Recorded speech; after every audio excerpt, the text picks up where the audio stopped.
be and how he might be utilised tonight. And certainly with Tottenham playing that high line in defence, the ball immediately was released over the top and he went for it.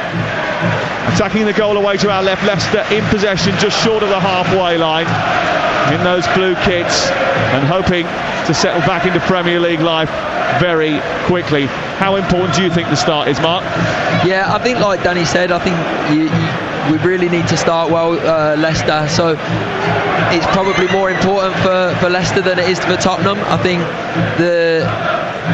they need to take the momentum from last season's success and really build on it, because football's a lot about momentum, and Leicester City fans have seen that in previous seasons, good and bad. So I think if they can carry that over from last season, I think it could be crucial.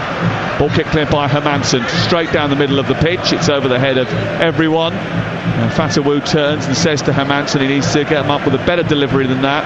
The rain coming down now in Leicestershire, and it's swirling around, the floodlights burning brightly, and that will slick up the turf down in front of us. Papsar, who was nudged to the floor on halfway in front of the dugout, which Ange Postecoglou, the big burly Australian, is patrolling down in front of us, but gets up to provide a pass via Romero to Van de Ven. Back with Guillermo Vicario in the Tottenham goal. Long, tall, slender figure wearing a bright yellow goalkeeping outfit tonight. Plays the ball to the Argentine Romero, played 5 times at the Copa America in the summer, slips it across to Van de Ven. Both of those had very truncated pre-seasons as a result of their exploits with their nations, although Van de Ven didn't play too many minutes in the European Championships. Romero up towards Solanke, who uses physicality to tussle with Yannick Vestergaard, and a free kick is given against the big Dane. It's good from Solanke. It's interesting when Tottenham build up how close the Doggy and Porro are, and who end up sometimes they're the two closest to Solanke. It's incredible, really. Well, I don't think the system's going to change for Tottenham Hotspur this season. It's going to be very similar to the way that they approached it last campaign. Here on the left-hand side, Son trying to steer the ball into the centre, down the wing, looking to get it into the middle of the box. He crosses it, takes a deflection off Justin and flicks behind for the first corner of the game. The thing is with that, Sam, though, it's the discipline of the Leicester players to communicate when the winger lets the fullback go and someone else picks him up, Mark, you know, in the team when people are swapping positions like that. It's the communication. Yeah, especially when you're playing against a team with good rotation like Spurs have shown under Ange. It's going to be crucial. Communication is massive. Corner comes in, it's flicked away by the Leicester defence, picked up by Son 10 yards short of the halfway line, wide on the left. He sends it back to Destiny Udogie, who ended the last season actually with an injury, had a bit of a problem in pre-season as well. Big season for him. He was really good at the first sort of portion of the campaign. Destiny Udogie. Maddison, same sort of goes for him. Bentancur on to Romero slips it down the right. They're on the touchline on this near side with Brennan Johnson, the Welsh winger. Back to Romero again, a bit more patient. Everyone behind the ball for Leicester City at this moment in time. Porro tries to force it in towards the middle of the attacking third before it's defended and sent back to halfway, but Spurs have regained it just inside Leicester territory. It's on to Udogie once again, who wanders down the left side, just pushes it into the path of Son. He goes backwards into Van de Ven.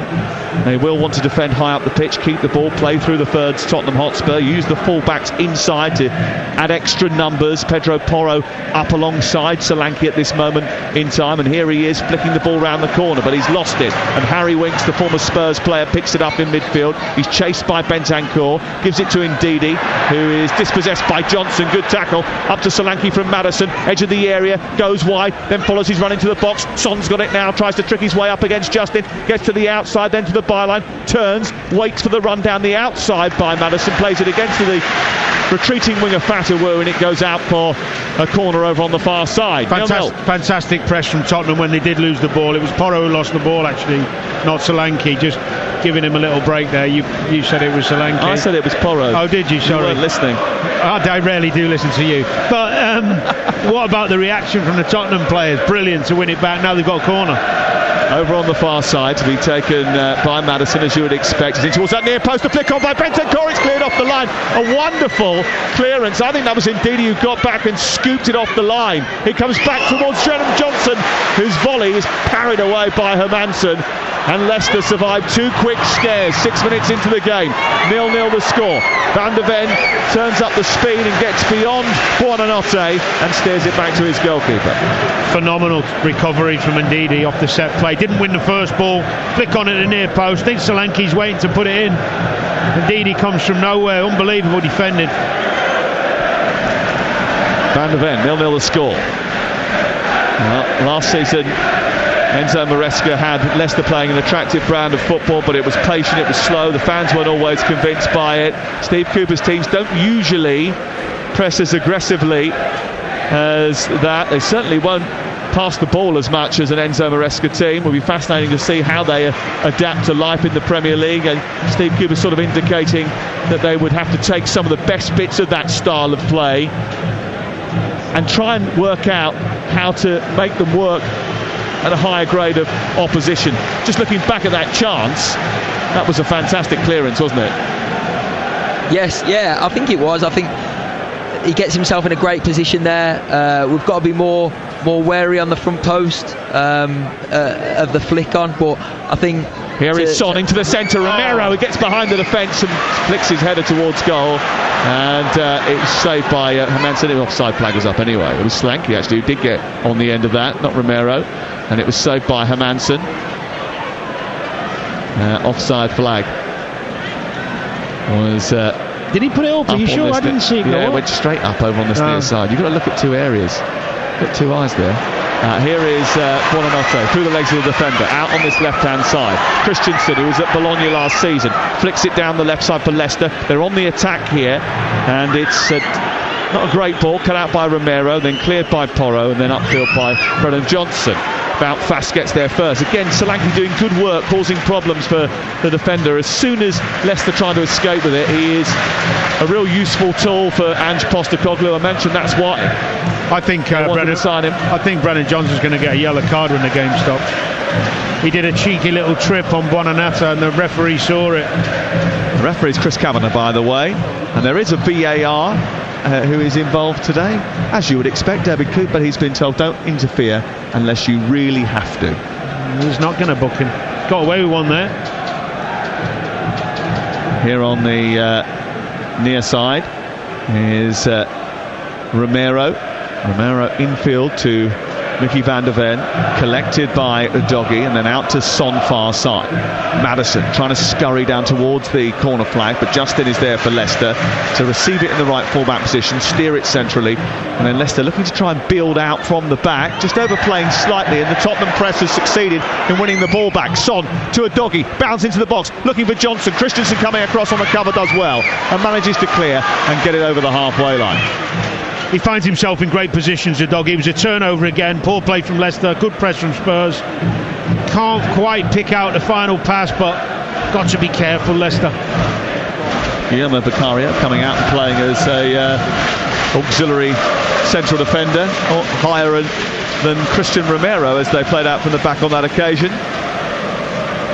The signs weren't great for Leicester in pre-season. They lost their final 3 pre-season games without scoring a goal, including a rather concerning defeat to Lens by 3-0 last weekend. And Steve Cooper did say don't read too much into pre-season. He picked a team and rearranged it really to get minutes into legs rather than trying to work on anything tactical.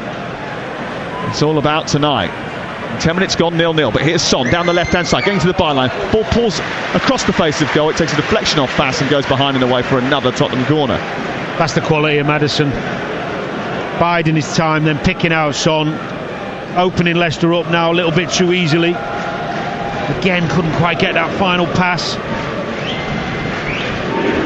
Maddison preparing to take the corner. Son is lurking on the edge of the 18-yard box. It's a packed penalty box with all the blue shirts inside it. It's flicked on at the near post. It was a Tottenham head that got there first. That took a little flick of a Leicester body and goes out for a second successive corner over on this near side. And that's quite a few corners now that Tottenham have had and caused problems from. They had a terrible of conceding goals from corners towards the end of last season, Tottenham Hotspur. At which point Ange Postecoglou rebutted any advances to try and appoint a set-piece coach. Here is Pedro Porro flicking the ball into the centre. It's Romero with the header, and he steered that one narrowly wide of the left-hand upright. It was an instinctive header from Romero, just out-muscled the defender who was marking him. It was a really good cross from Pedro Porro, and it was close to the opening goal.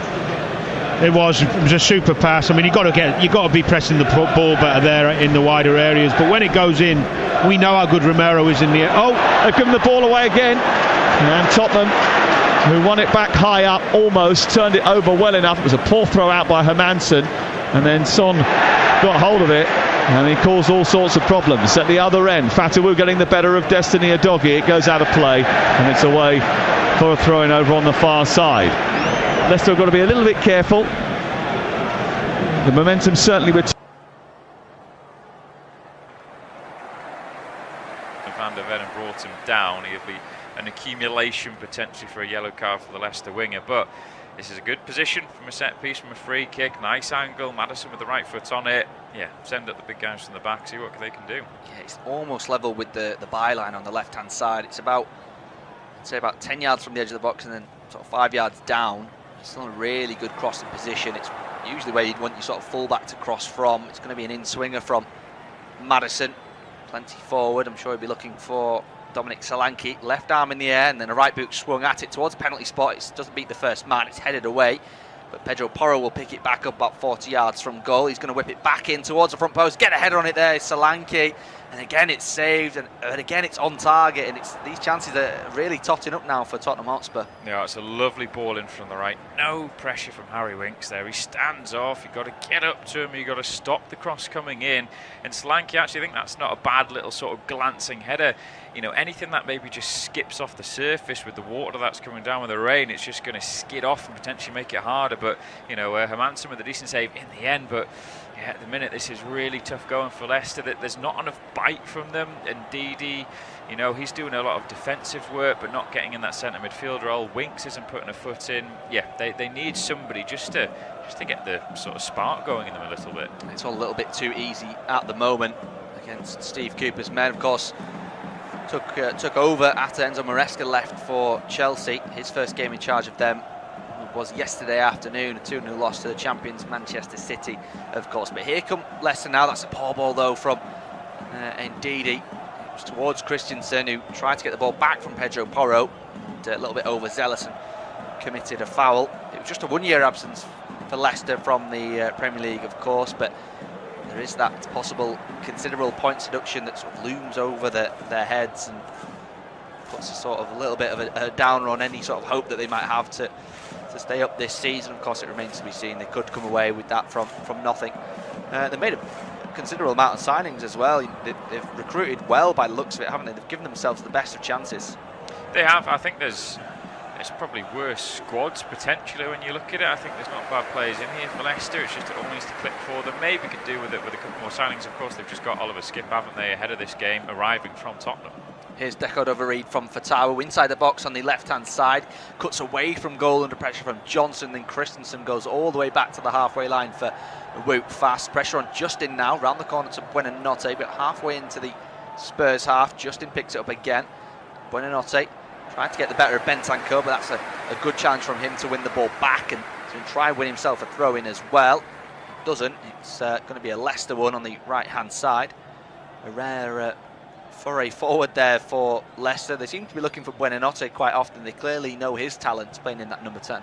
Yeah, I mean, that sort of three playing behind Vardy, as it looks like it is, you know, Reed, Buonanotte, Fatawu, they're not physical players, so they've got to, you know, do the one-touch passing, the give and goes, link up that way.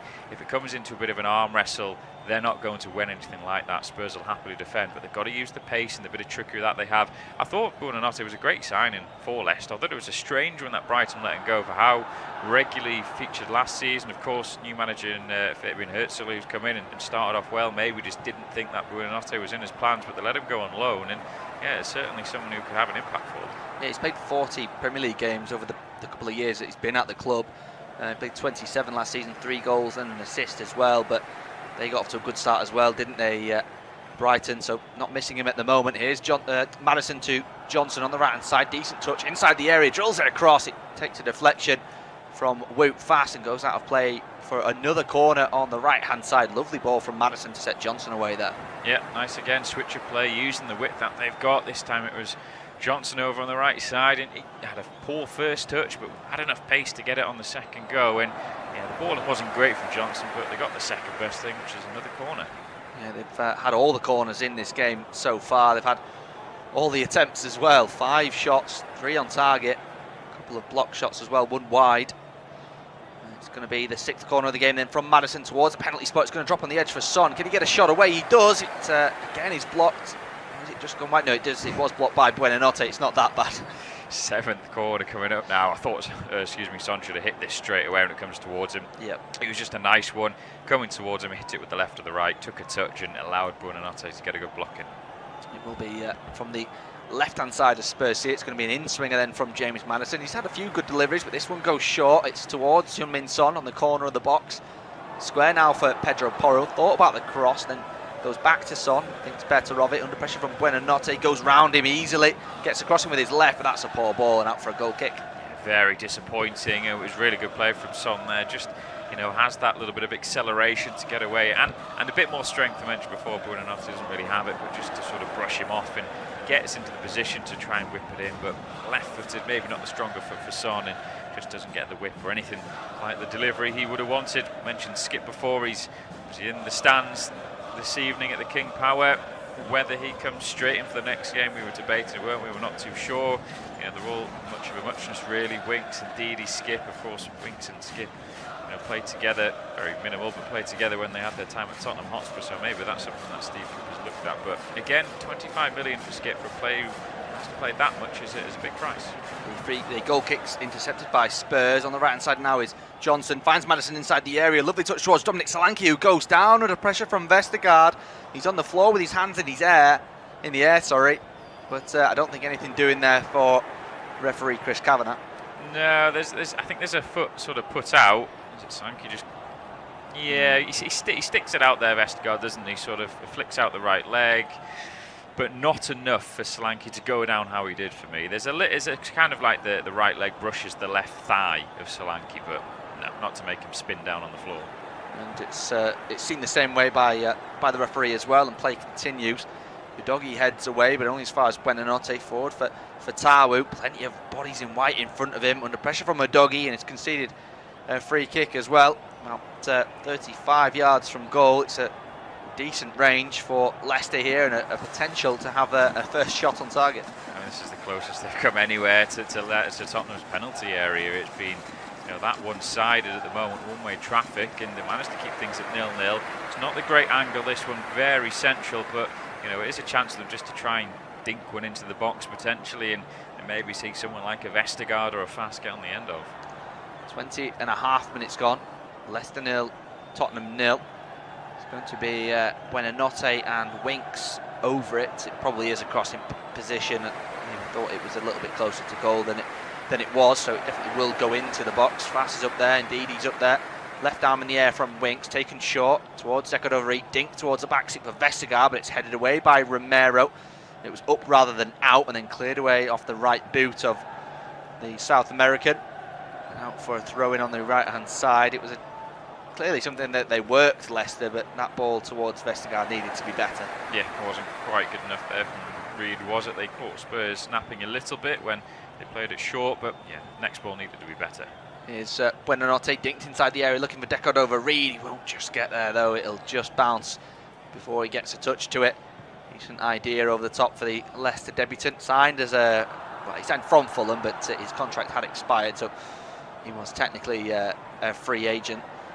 We mentioned a few of the Leicester signings, of course. Spurs were busy themselves as well, not just Solanke, but Bergvall, Archie Gray, Wilson Odobert as well.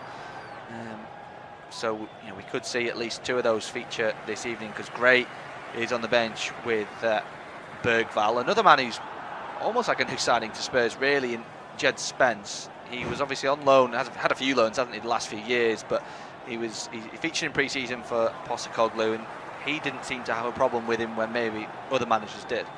Yeah, it's a strange one with Jed Spence, isn't it? Whether he might stay, he might not. Obviously, there's still a few days to go and the transfer window isn't there, that there could be a bit of movement. You never know. It depends what teams want to do, but yeah, certainly he's a player that's his career's stagnated a little bit. It's been stunted with the lack of minutes that he's had, but he's certainly talented. Here's Son. Takes a touch on the left, drops it down for Bentancur. Hit one from 30 yards, but it was immediately blocked. Fatah under pressure inside his own box, does well to evade a couple of challenges. Comes away with the ball, and then he's able to clear down the right-hand side. Van der Ven's there, just in front of Jamie Vardy. Romero takes over. Here's Udogie now to Maddison, who's really wide on the left-hand side, and further wide is Heung-min Son, but he goes central instead to Bentancur. Has a look for options, finds Sarr to his right. Pedro Porro doesn't want it ahead of him. Cycle back to the halfway line. If you just joined us, it's the 23rd minute of the game. It's Leicester 0, Spurs 0. Break off. Here's Sarr inside the area. Just a little bit of an air kick from him, and Leicester are able to clear. Listening to Off-Tube Independent studio-based commentary. So far, Spurs have had the majority of the possession, all of the chances, and hopefully with some more chances before half-time is James Mason. Yeah, thanks very much, Tom. I was just wondering myself when Vardy tried to bring that ball down the halfway line a moment ago, how many touches has he actually had in this first half? And it won't be many. I think you'll be able to count them on one hand probably how many he's had. And, 37 years of age, not quite going to get what he was doing 10 years ago when he was completely, sort of an absolute menace for the defenders, not giving them a second to breathe on the ball. Don't really get that from him these days. The Spurs now have possession. They come forward. Maddison to the penalty area, twisting and turning. Tries to dink one towards the far post. Christensen heads it away. Will it bounce out for a throw? No, Maddison keeps it in under pressure from Patawu, who then puts a good challenge in and wins it back. The Leicester number 7. Really good play there from him. Mentioned that sort of three behind Vardy aren't that physical, but Fatah was probably the most physical of them. But then Buonanotte gives it away, bit of a weak challenge as he goes in with Udogie, and it will be a throw into Spurs down this left-hand side. I can see Leicester, when they do get the ball, they don't want to just whack it away because they know it's going to come back to them, so they're trying to play it up from the back. That's where the Spurs pressure's coming in and just nipping the ball and getting possession in. It is Postecoglou side will come forward. Van der Ven just gets a bit of a loose pass then from Romero. Midway through Leicester's half. Infield now towards Sarr, who has changed the name on the back. PM Sarr now is on the back of his shirt. Prime Minister Sarr now. Mate Sarr, but he's gone for PM Sarr on the back. All now is on this left-hand side with Udogie. Infield then towards Maddison. Now Son. Continuing down that flank. Udogie then gets the little return ball, and then he puts a low ball into the area. That one's been intercepted well. Again, lines aren't properly cleared. Vardy though nips in well and gets possession this time for Leicester. Now he finds Buonanotte on halfway. Nice step over by him. Then he finds Vardy with a lovely nutmeg there on Sarr. He gets the ball out towards Christensen on this left-hand side. Oh, and then a stern challenge comes in from Johnson, and it's a good one, says the referee, as the Wales international now tries to spring forward down that right-hand side of the field. Oh, then he slips over with Christian coming back. Then Christian slips over, but the referee said that one's a foul. Deary me, that is just a comedy of errors. Yeah, it's all going on, but it's a brilliant challenge from Johnson. He recovers really, really well. You just think that they're going to break there, Leicester. As it comes to Buonanotte, he does really well to find Vardy. It's a first-time ball from him with the outside of his boot into space for Christensen. But Johnson, as I say, just shows his pace in his defensive work. Strong challenge, and then he wins the ball, doesn't he? Has a look up, doesn't see any options, and I think he just gets a little bit flustered and falls over, and ensues the comedy of errors, as you mentioned. It's a big chance for Johnson. He's sort of in and out with the team last season for Spurs and had his injury problems as well, but he's been given the nod in the first game of the season for them. But there are options on the bench for Postecoglou if he wants to change it up. Krzyzewski being one that you mentioned before, Bergvall, Richarlison. There was rumours that he wasn't going to be fit enough, but he is. There's rumours Vardy was ruled out for this game as well, but he managed to pass the fitness test to start the game. Timo Werner as well is on there, so there are players if they want to try and mix things up. Radu Dragusin's quality, the centre-back as well, on the bench for Spurs. Hasn't quite happened for him since he made that move from Genoa, wasn't it? But had a great Euros, and surely there'll be a few clubs sniffing around him. Yeah, well, I think when when he came into the club, Romero just stepped it up a little bit, and you know, it didn't really help that Van der Ven's been brilliant as well, hasn't he? I'll break off because here comes Spurs. Yeah, Son down the left-hand side of the field up against Justin, slips it into the path of Udogie. He goes back to Son in the area, lovely turn by him. Son towards the byline, tries to drill one in, takes a deflection. Udogie gets it, he then goes down under pressure, no foul there as the ball is cleared away and the head is won, and it'll be kept in here by Maddison just on this left-hand channel. Knocks it down the line towards Son. 2 players against him. Little inside pass to Udogie. Back to Maddison. Still the likes of Solanke in the box here. If Maddison wants to aim for him. Bit of standstill now. Goes inside towards Bentancur. Across towards Porro. Working it very slowly here at Spurs. And credit to Leicester then to holding their shape. And Vardy gives a bit of appreciation there to his teammates just for stopping Spurs from coming forward with ease. It's back inside their own half now for Tottenham, which with Romero. Romero then finds Bentancur. Bentancur tries to force a ball through. It's been deflected, and now the blue shirts will try and come forward here for the Foxes, and a bit of an opportunity. Buonanotte now, overlapping one from Reed, tries to find Vardy. That's a shocker from Vardy. Didn't know whether to trap it, to pass it, and a horrible in-between. Yeah, they haven't made the most of possession, have they, Leicester? Particularly, as you mentioned, Vardy barely touched the ball. He had that one moment of brilliance, really, in the middle when he whipped it out to Christensen towards that left-hand side, but besides that, he's not really had a sniff. But going back to the other end of the field with Heung-min Son, he does really well to get away from his defender, and you're just waiting for him to fire it across the sort of face of goal, and it's too tame from him. It's almost like he's dragging his heels a little bit, and it's really easy to deal with in the end from Leicester. They do look dangerous, those Spurs, whenever they come forward. Yeah, no, I'd agree. As Maddison has it outside of the right boot, he finds the pass towards Son now, who'll just drift inside off this left side. Finds Maddison now, he tries to deliver a ball in, little flicked header and into the back of the net, and there you have it, and Tottenham have taken the lead. Their pressure has eventually told, and it's Pedro Porro, one of the smallest players on the pitch, has just managed to sneak in there in a lovely little stooping, glancing header into the far corner. No chance for Mads Hermansen then to get anything on that one. And again, Leicester allowed Spurs to get a ball into the box, and this time they're being punished. Well, you can't say it hasn't been coming, can you? I said that Leicester goal had been living a charmed life. I think after around 12 minutes, it's been chance after chance after chance for them. It's been really brilliant. You know, Leicester haven't defended amazingly, but Spurs have just looked so dangerous whenever they come forward, and that's a brilliant ball from Maddison. He's crossing, there's 3 in the box in white. There's so many forward for Spurs. He gets it in an area with no pressure from Winks, dinks it inside. It's almost right on the penalty spot as Pedro Porro heads it, and it's a lovely glancing header. We saw one early, didn't we, from Bentancur from that corner. It was very, very similar, although a little bit further away from goal. He just gets the slightest touch. I think it even comes off his back in the end, and there's just too much on that, and from that cross it generates a load of pace, and it's too quick for Hermansen to save, and 1-0 and a deserved lead. Yeah, I mean, we mentioned it earlier as well. Winks, when Porro got a crossing from the right-hand side and Solanke had a glanced header, which was saved by Hermansen, it was Winks who didn't put pressure on. And again, it's Winks. He doesn't get out quick enough. He's on the edge of the penalty area, or just inside of, maybe a step inside of his own box, when that ball just gets passed backwards towards Maddison, who's then allowed to get it out of his feet and whip a ball in. Absolutely no pressure from Winks, and Maddison's found a spot. And yeah, that's poor from, you know, a player that is experienced as Winks, obviously former Tottenham player, and he's just not setting the tone, you feel, there from his side to be, you know, stepping up and not allowing the crosses to come in.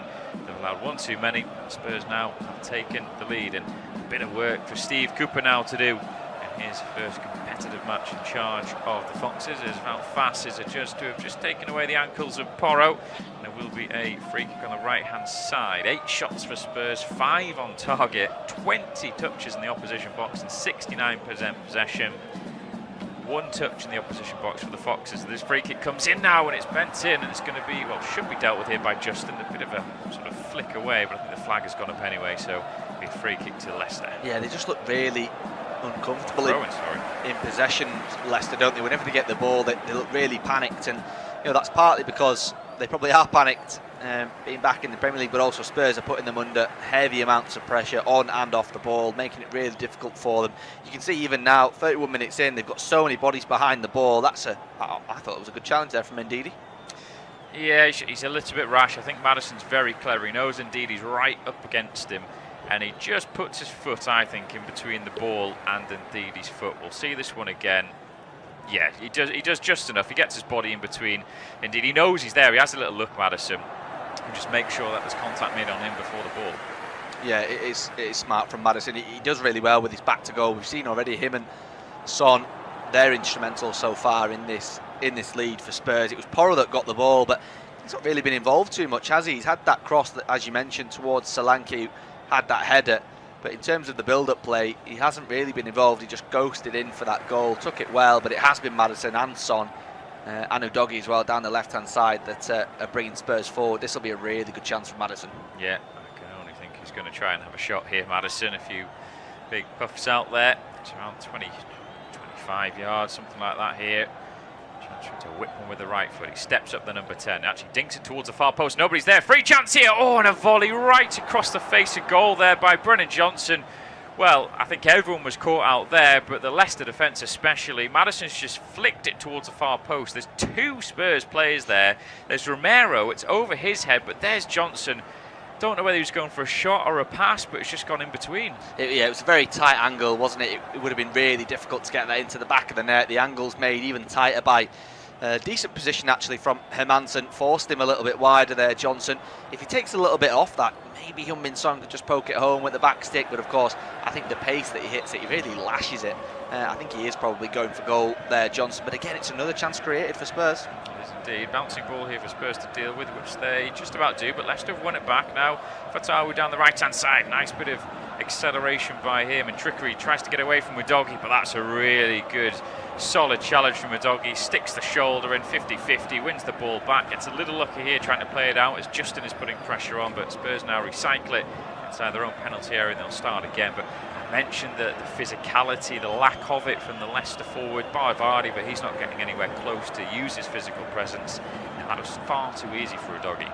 Yeah, you saw the burst of acceleration from Fatawu. We've seen little bits from him. He's been, I won't say chaotic, but he's been very energetic so far after 33 and a half. And maybe I thought he should have been booked a little bit earlier as Spurs give the ball away here to Justin. But yeah, the physicality is not there. You can see he tried to make a decent run round Udogie, beat him for pace, but I think just the experience and the Premier League experience from Udogie, he knew exactly what to do, and he caught up with him and put in a strong challenge. And yeah, they just can't get the ball into, not even just in the box, James, but the final third at the minute they're struggling. Yeah, I have to say it's poor at the moment. It's good pressure from Spurs. They're rushing Leicester into making errors and having to go backwards, which they're knocking around the Foxes, but they're inside their own half at the moment. It'll be interesting to see how Destiny Udogie does this season.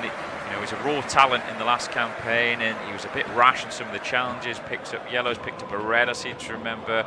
And there was just that little bit of inexperience about him. But with that season under his belt, and working with the coaches and Postecoglou, and it'd be interesting to see if he's managed to sort of refine his game a little bit and not be as rash into the challenges. Christensen with his throw. Yeah, there's not much competition in that position either, really, is there? They've got a couple of players who could fill in, but over the last few years, Ben Davies has shifted more into sort of a central position. Of course, Sessegnon no longer at the club as well. Besides that, you probably put in a square in a round hole with left back, so he should make it his own. Yes, Leicester. Well, they have put their first cross into the box from the right from Abdul Fatawu, but straight into the hands of the grateful Guillermo Vicario, who's had very, very little to do. That is potentially his first touch. I believe so. I think he got the ball back at his feet. It's certainly the first touch with his hands, isn't it? Because he's not even had a goal kick to pick the ball up from or anything like that. Yeah, it's certainly been the first thing that he's had to do. He'd probably be grateful of something to do just to keep a little bit warmer. Yeah, 35.5 minutes in his first touch with the hands. The goalkeeper, that's a hefty challenge, just over halfway. The referee's happy with it. Sarr was quite high in there. His leg made contact with the side of the Leicester player, but fast plays a long ball forward over the top of the defence. Vardy's maybe got a chance. Vicario coming steaming outside of his penalty area. Reed now goes for a long rebound shot. Deary me, that's gone way, way wide. Well, Vicario's had very little to do, and I don't think he was needed there to react like he did. Yeah, I thought we were going to see a very similar situation to what we saw in the Championship over the weekend with Luton's goalkeeper Kaminski. And he came to a similar distance, didn't he? And he sort of went through a couple of players, and he probably could have been sent off for either. He got his second yellow instead. But yeah, he's been without anything to do. He just wanted to get involved there, Vicario. He's lucky that the first shot, by the way, from Leicester from Deckard over Reed is not any better. If it's on target, it goes in. Yeah, no, I agree there. He Sort of hit it quite well, but just wildly swiped at it. Got over Reed as Leicester now coming down the right for Tarwood. It's probably their best spell of the game, and it's only been a couple of minutes, but an inside pass, and it goes behind Ndidi. It's in front of Buonanotte, and now Spurs have a chance to counter with Sarr playing the pass to Maddison. He then goes for a long ball down that left-hand side. He finds Son. Nice ball there from the England international. Son, the skipper, picks it up. Inside pass towards Maddison. He's not been tracked then. Into the penalty area goes towards the byline. Cuts it back. There's a bit of a pinball inside the penalty area. Cleared away by the right boot of Cordova-Reid. Now Vardy's trying to win the loose ball on halfway.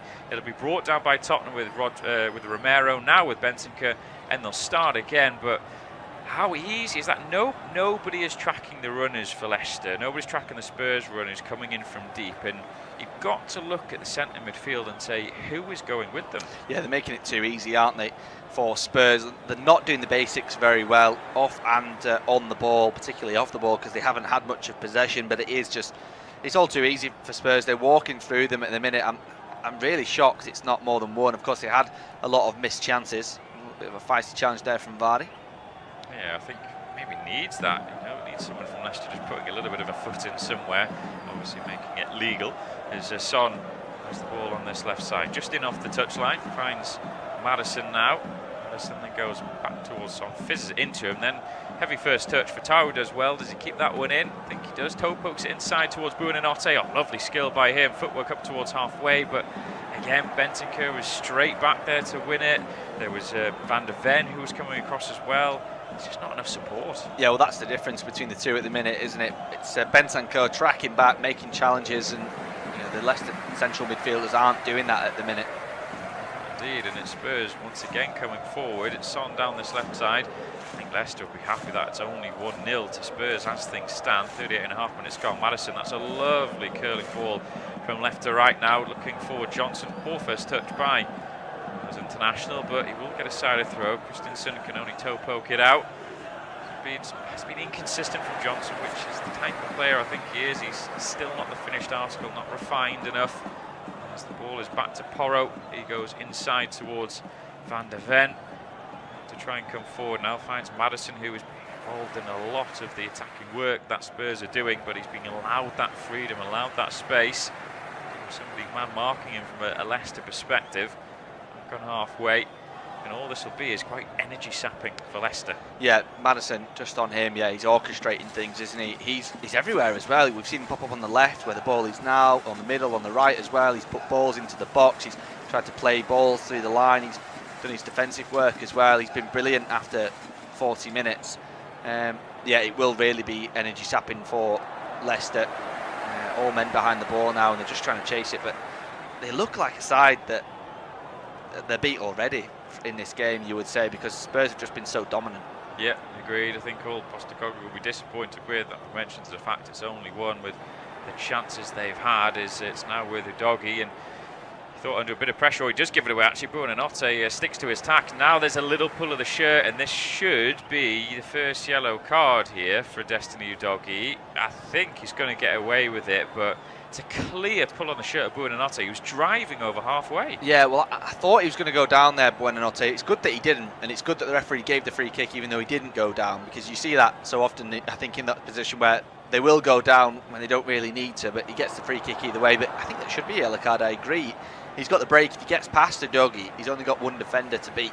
Yes, that defender was Van der Ven, and probably as fast as he is, they're probably just as speedy as each other. But yeah, he stopped a counter-attack. It probably should have been a yellow. Yeah, so a bit lucky there. Referee hasn't dished out a card yet. Free kick for Leicester, which they pump into the box, straight down the throat of Vicario. And again, it's not easy to get a good delivery in there, but just make sure it's away from the keeper. They don't, and now Spurs try and come forward, but Johnson Porro, actually just knocks it out of play. He's gone down there holding his right side. He's not happy with the challenge. I don't think the referee actually gave a free kick. I thought he just went for a throw. Yeah, I think he's winded there, Porro, by the looks of it. He's holding his rib area, and he's not breathing very comfortably. Very similar, aren't they, Porro? Of course, very similar numbers as well. So when you do see the back of the shirts, you have to double take. I don't think a free kick was given. I agree. It's well, seemingly innocuous from Cordova-Reid. It maybe looks better than it was, but he's back to his feet. Is there a a point to an elbow, maybe just catches him, but not to make Porro go down like he did. And Chris Kavanagh wasn't falling for it, but now Spurs have won it back high up the pitch. Maybe a chance here. It just doesn't work for Solanke. Tries a back heel to Maddison. Then Sarr has a shot from distance. Oh, that's not going to work, but I think has he got himself a corner kick? He has. Ambitious from Sarr. Yeah, an 8th corner of the half for Spurs, not even at halfway yet, but yeah, very ambitious from Sarr, hitting that on his left boot. I think he only got 2 goals in the Premier League last season. That would have been the best of his career. In fact, he got 3, so would have just been his 4th for Spurs. But yeah, very ambitious effort, but these deliveries have been really dangerous. When they've come into the box, sometimes he's gone short, Maddison, and that's caused problems as well. Here's Solanke, the camera's panning to, Van der Ven in there, Romero, another one who they'll be trying to aim for. As the corner comes in, right-footed outswinger towards the near post. They try and flick it on. It's headed up into the air, still not cleared, and that'll be flicked behind, and it'll be another corner kick here. It was Wilfred Ndidi who just did enough. He is probably one of the tallest players on the pitch, Ndidi. They needed him there, did Leicester City. Another corner. Yeah, a bit of a mismatch there. Decordova-Reid was marking Solanke. He's marking him again, whereas Vestergaard, Fass, and Ndidi are across that 6-yard box. It seems like a mismatch between zonal and man marking, but you know, you should probably man mark the big dangerous men, no? I think with the biggest defenders, but I'm no manager. Maddison with the corner, right-footed in, swinger high towards the far post, flicked away by Fass, though that was easy. Porro will pick it up. He's seemingly recovered from that knock a few moments ago. Tries to get past Buonanotte, gets a good block in, but unfortunately there Buonanotte, as it just went towards a Spurs player, did the loose ball. I mean, credit to Buonanotte, he's putting a shift in. Yeah, I said about 3-4 minutes ago, didn't I, that they look beaten, Leicester. He's probably the only man that doesn't in Buonanotte. He looks like a man who's trying to impress on loan, and he's trying to impress his home club, you'd imagine. He's not stopped running, but on the other end of the pitch, Bentancur, he's just quietly going under the radar in this game, but he's just popping up everywhere where they need him, Spurs. Because the image that we saw there when he won the ball back, Buonanotte, from Pedro Porro, I thought, oh, they're in here, but off camera was Bentancur just sweeping up, and that's about 3 or 4 times he's done that now. Yeah, it's just a bit easy for Spurs to win the ball back. So many options for Leicester when they try and break forward. As Bentancur has possession now over halfway. About a minute of normal time to go, plus any additional at the end of this first half. Leicester 0, Tottenham Hotspur 1. Pedro Porro with the goal. I don't think it actually came off his head in the end, did it? Just flicked off his back with the ball in, but take him however way they come. That's a poor touch by Johnson, and can only put a tackle in to knock it out of play for a throw for Leicester. Yeah, he's making it too easy for Christensen. Christensen's getting the better of him in this game. We saw them coming together about 20 minutes ago with that strong challenge from Johnson, and since then Christensen's had him in the pocket really. What he's doing really well, Christensen, is whenever Johnson gets the ball or he's about to receive the ball, he sprints towards him and doesn't give any time whatsoever. It makes him do something immediately then. He doesn't give him time to think, and I think when Johnson has time and when he can sort of have a look at the defender and then have a run at him and change the pace very, very quickly, that's when he's dangerous. But Christensen's not giving that opportunity. There's the ball back on halfway for Spurs. They won it back pretty quickly. Maddison now finds Bentancur, just drops it into the path of Romero to his right. Into additional time now, as the block pass down the line will be a throw to Tottenham. A minute of added time has gone up on the board, so to go.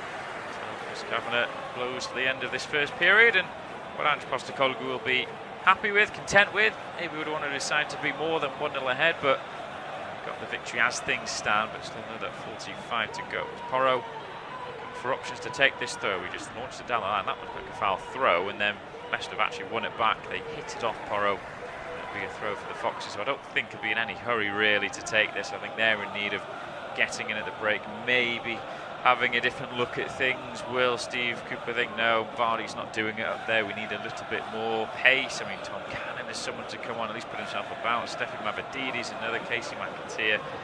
They've also got options if they want to have a little bit more mobility up top, but we've had the minute of added time now, and the referee brings the first half to an end. So at the break, at the King Power, it's Leicester 0, Tottenham 1.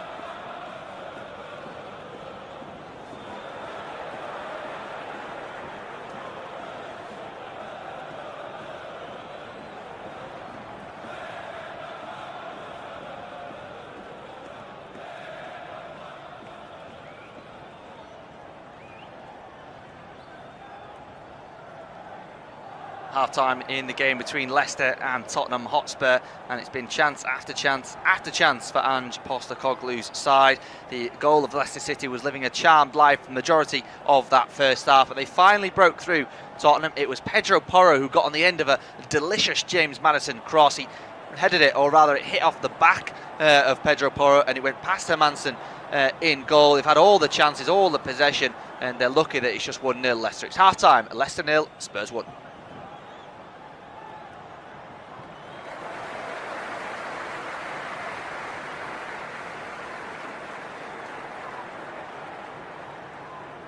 Time in the game between Leicester and Tottenham Hotspur, and it's been chance after chance after chance for Ange Postecoglou's side. The goal of Leicester City was living a charmed life for the majority of that first half, and they finally broke through Tottenham. It was Pedro Porro who got on the end of a delicious James Maddison cross. He headed it, or rather it hit off the back of Pedro Porro, and he went past Hermansen in goal. They've had all the chances, all the possession, and they're lucky that it's just 1-0 Leicester. It's half-time, Leicester 0, Spurs 1. Half-time in the game between Leicester and Tottenham Hotspur, and it's been chance after chance after chance for Ange Postecoglou's side. The goal of Leicester City was living a charmed life for the majority of that first half, but they finally broke through Tottenham. It was Pedro Porro who got on the end of a delicious James Maddison cross. He headed it, or rather it hit off the back of Pedro Porro, and it went past Hermansen in goal. They've had all the chances, all the possession, and they're lucky that it's just 1-0 Leicester. It's half-time, Leicester 0, Spurs 1. Half-time in the game between Leicester and Tottenham Hotspur, and it's been chance after chance after chance for Ange Postecoglou's side. The goal of Leicester City was living a charmed life for the majority of that first half, but they finally broke through Tottenham. It was Pedro Porro who got on the end of a delicious James Maddison cross. He headed it, or rather it hit off the back of Pedro Porro, and he went past Hermansen in goal. They've had all the chances, all the possession, and they're lucky that it's just 1-0 Leicester. It's half-time, Leicester 0, Spurs 1. Half-time in the game between Leicester and Tottenham Hotspur, and it's been chance after chance after chance for Ange Postecoglou's side. The goal of Leicester City was living a charmed life for the majority of that first half, but they finally broke through Tottenham. It was Pedro Porro who got on the end of a delicious James Maddison cross. He headed it, or rather it hit off the back of Pedro Porro, and it went past Hermansen in goal. They've had all the chances, all the possession, and they're lucky that it's just 1-0 Leicester. It's half-time, Leicester 0, Spurs 1. Time in the game between Leicester and Tottenham Hotspur, and it's been chance after chance after chance for Ange Postecoglou's side.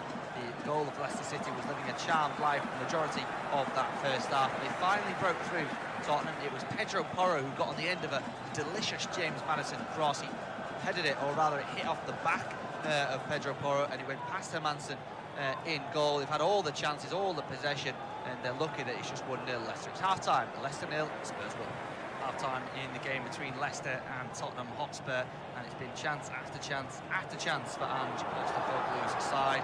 The goal of Leicester City was living a charmed life for the majority of that first half. They finally broke through Tottenham. It was Pedro Porro who got on the end of a delicious James Maddison cross. He headed it, or rather it hit off the back of Pedro Porro, and he went past Hermansen in goal. They've had all the chances, all the possession, and they're lucky that it's just 1-0 Leicester. It's half-time, Leicester 0, Spurs 1.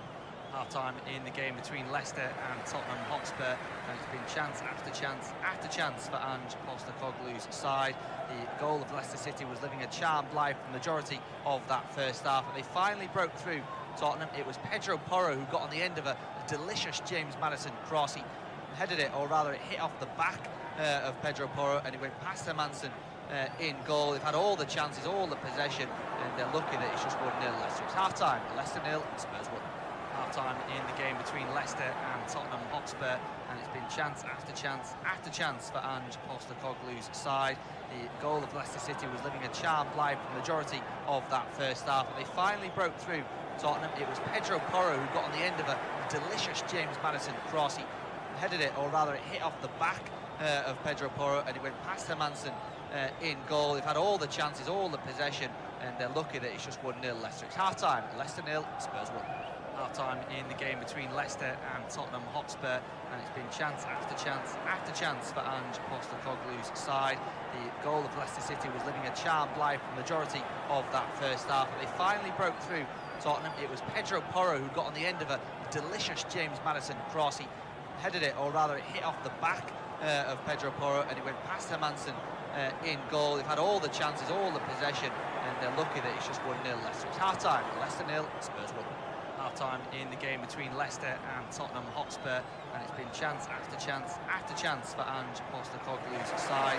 The goal of Leicester City was living a charmed life for the majority of that first half, and they finally broke through Tottenham. It was Pedro Porro who got on the end of a delicious James Maddison cross. He headed it, or rather it hit off the back of Pedro Porro, and it went past Hermansen in goal. They've had all the chances, all the possession, and they're lucky that it's just 1-0 Leicester. It's half-time, Leicester 0, Spurs 1. Half-time in the game between Leicester and Tottenham Hotspur, and it's been chance after chance after chance for Ange Postecoglou's side. The goal of Leicester City was living a charmed life for the majority of that first half, and they finally broke through Tottenham. It was Pedro Porro who got on the end of a delicious James Maddison cross. He headed it, or rather it hit off the back of Pedro Porro, and it went past Hermansen in goal. They've had all the chances, all the possession, and they're lucky that it's just 1-0 Leicester. It's half-time, Leicester 0, Spurs 1. Half-time in the game between Leicester and Tottenham Hotspur, and it's been chance after chance after chance for Ange Postecoglou's side. The goal of Leicester City was living a charmed life for the majority of that first half, and they finally broke through Tottenham. It was Pedro Porro who got on the end of a delicious James Maddison cross. He headed it, or rather it hit off the back of Pedro Porro, and it went past Hermansen in goal. They've had all the chances, all the possession, and they're lucky that it's just 1-0 Leicester. It's half-time, Leicester 0, Spurs 1. Half-time in the game between Leicester and Tottenham Hotspur, and it's been chance after chance after chance for Ange Postecoglou's side.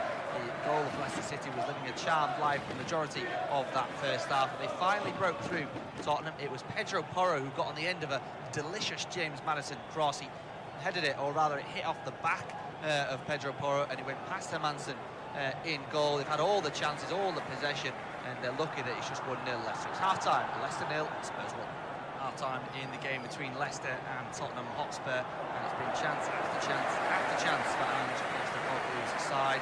The goal of Leicester City was living a charmed life for the majority of that first half, and they finally broke through Tottenham. It was Pedro Porro who got on the end of a delicious James Maddison cross. He headed it, or rather it hit off the back of Pedro Porro, and it went past Hermansen in goal. They've had all the chances, all the possession, and they're lucky that it's just 1-0 Leicester. It's half-time, Leicester 0, Spurs 1.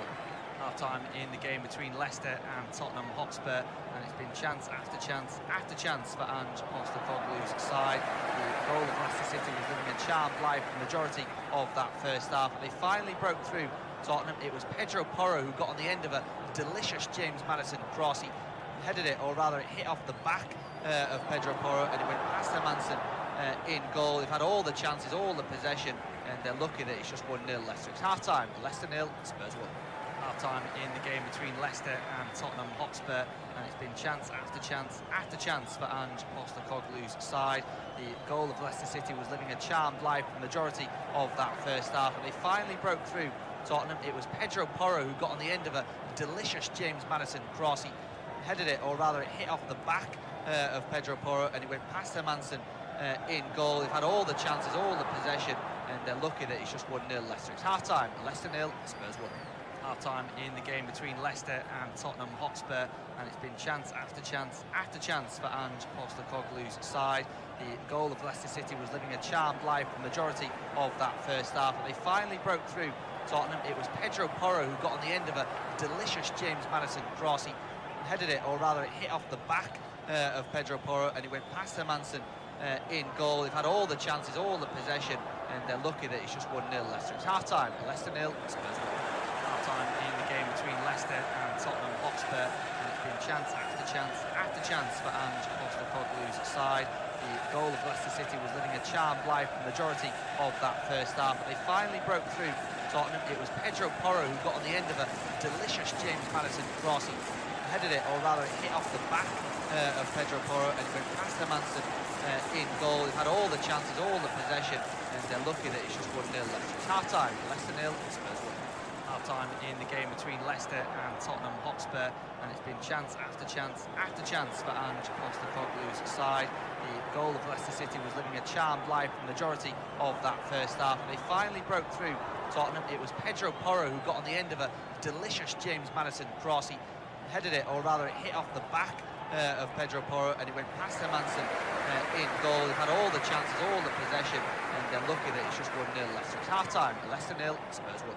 Half-time in the game between Leicester and Tottenham Hotspur, and it's been chance after chance after chance for Ange Postecoglou's side. The goal of Leicester City was living a charmed life for the majority of that first half, but they're lucky that it's just 1-0 Leicester. It's half-time, Leicester 0, Spurs 1. Half-time in the game between Leicester and Tottenham Hotspur, and it's been chance after chance after chance for Ange Postecoglou's side. The goal of Leicester City was living a charmed life for the majority of that first half, but they finally broke through Tottenham. It was Pedro Porro who got on the end of a delicious James Maddison cross. He headed it, or rather it hit off the back of Pedro Porro, and it went past Hermansen in goal. They've had all the chances, all the possession, and they're lucky that it's just 1-0 Leicester. It's half-time, Leicester 0, Spurs 1. Half-time in the game between Leicester and Tottenham Hotspur, and it's been chance after chance after chance for Ange Postecoglou's side. The goal of Leicester City was living a charmed life for the majority of that first half. They finally broke through Tottenham. It was Pedro Porro who got on the end of a delicious James Maddison cross. He headed it, or rather it hit off the back of Pedro Porro, and it went past Hermansen in goal. They've had all the chances, all the possession, and they're lucky that it's just 1-0 Leicester. It's half-time, Leicester 0, Spurs 1. Half-time in the game between Leicester and Tottenham Hotspur, and it's been chance after chance after chance for Ange Postecoglou's side. The goal of Leicester City was living a charmed life for the majority of that first half, but they finally broke through Tottenham. It was Pedro Porro who got on the end of a delicious James Maddison cross. He headed it, or rather it hit off the back of Pedro Porro, and it went past Hermansen in goal. They've had all the chances, all the possession, and they're lucky that it's just 1-0 Leicester. It's half-time, Leicester 0, Spurs 1. Half-time in the game between Leicester and Tottenham Hotspur, and it's been chance after chance after chance for Ange Postecoglou's side. The goal of Leicester City was living a charmed life for the majority of that first half. They finally broke through Tottenham. It was Pedro Porro who got on the end of a delicious James Maddison cross. He headed it, or rather it hit off the back of Pedro Porro, and it went past Hermansen in goal. They've had all the chances, all the possession, and they're lucky that it's just 1-0 Leicester. It's half-time, Leicester 0, Spurs 1. Half-time in the game between Leicester and Tottenham Hotspur, and it's been chance after chance after chance for Ange Postecoglou's side. The goal of Leicester City was living a charmed life for the majority of that first half, and they finally broke through Tottenham. It was Pedro Porro who got on the end of a delicious James Maddison cross. He headed it, or rather it hit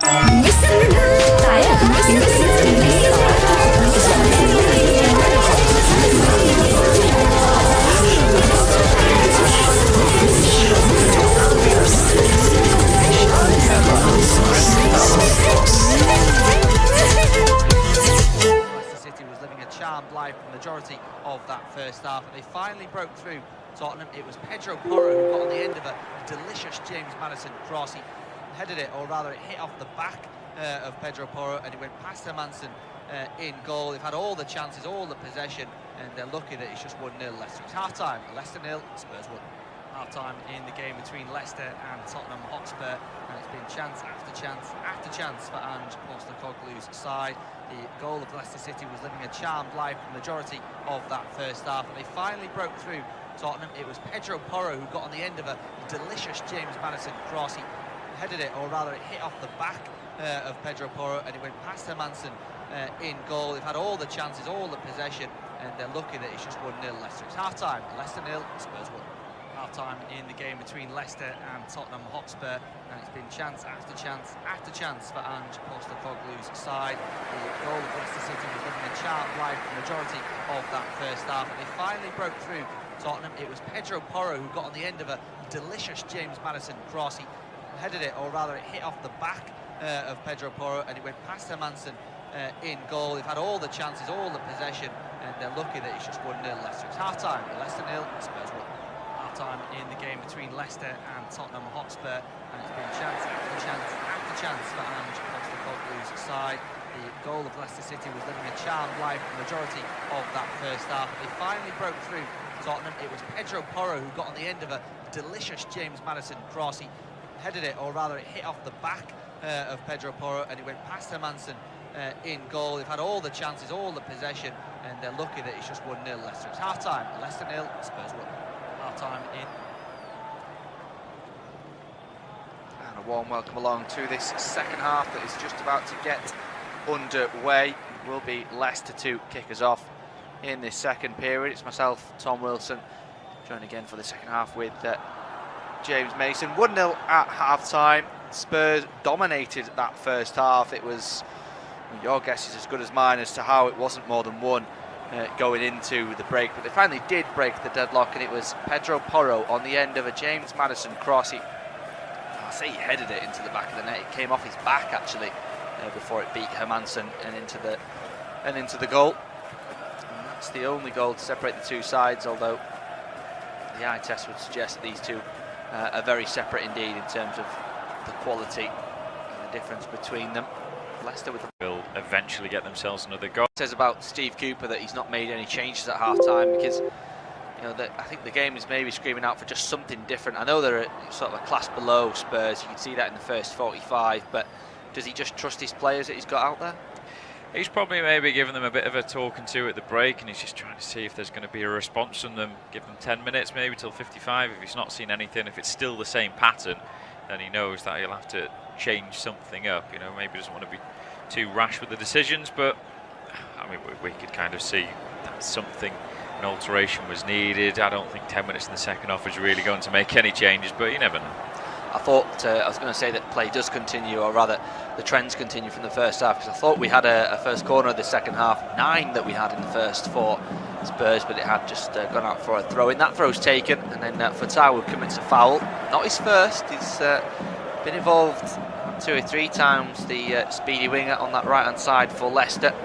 And free kick taken quickly and short by Maddison towards Sai, who shifts it towards the right-hand side for Johnson. He cuts inside of Christensen, goes back to Sai. He's been brought down by Deco-Reed. It will be a free kick to Spurs. Yeah, it's a bit bitty at the moment. Spurs doing just enough to hold on to it and enticing the fouls from the Leicester players. It's Udogie. Him and Pedro Porro, of course, love to get forward, but that does leave just those 2 centre-halves in Van der Ven and Romero. But Postecoglou clearly trusts them both. Of course, the former has got tons of pace in Van der Ven.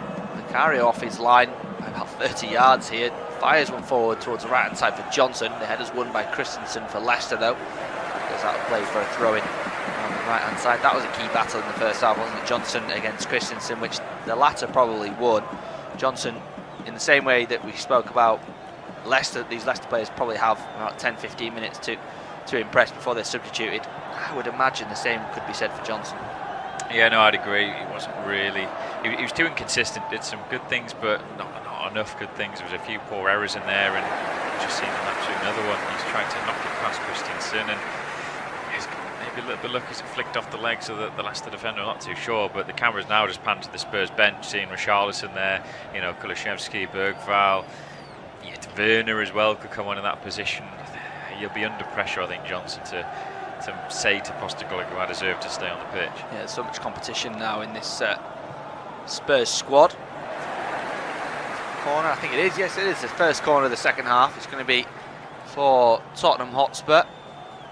That's 10 in total then for the away side. Taken short by Maddison towards Porro. First time ball from him towards the back post. It's cleared away by Ndidi. Solanke was steaming in there.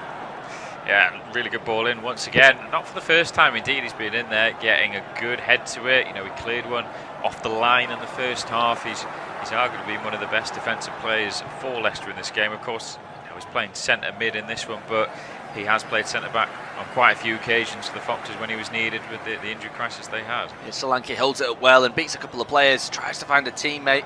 Eventually wriggles it through to Son, and now Porro on the edge. Thought he was about lining a strike up, but it goes towards his right hand side for Johnson instead. He's forced away from the byline. Porro helps him back out and gets the better of Deco-Reed. And back to Maddison now. Thought about a cross, cuts away onto his left. Good defending in the end there from Leicester, but they're still coming. That's a lovely ball from Porro to Maddison.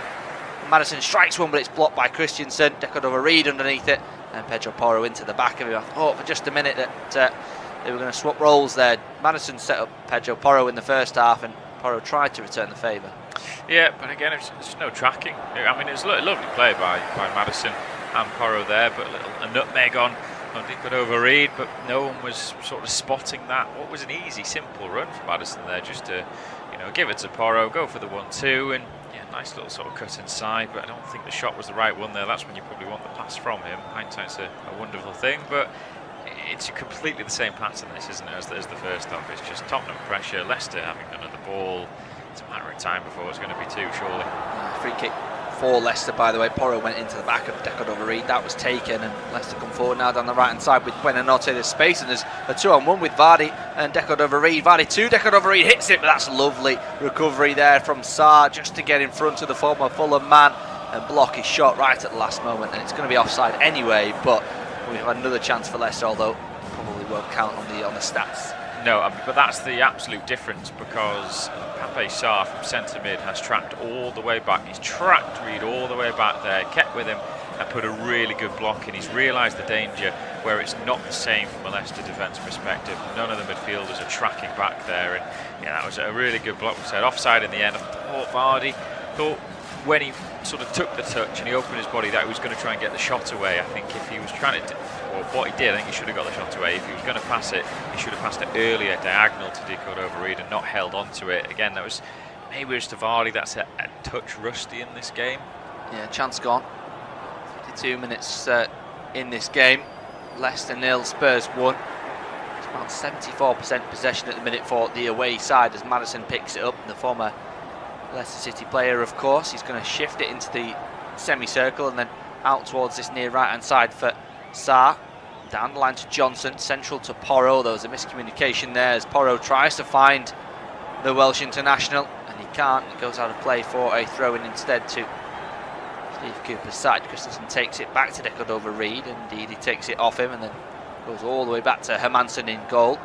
Brought into the club just before last season from Brøndby. Played in the Championship, making his Premier League debut this evening. Forward then for Solanke to chase. He won't get there ahead of Vestergaard, who fires in with a strong challenge, fairly though, and wins the ball. And here's Justin now. It's a 1-2 from Fatawu. They can't get out after some good pressure from Son. Eventually Fatawu comes away. That's a heavy challenge on him from Udogie, and it will be a free kick.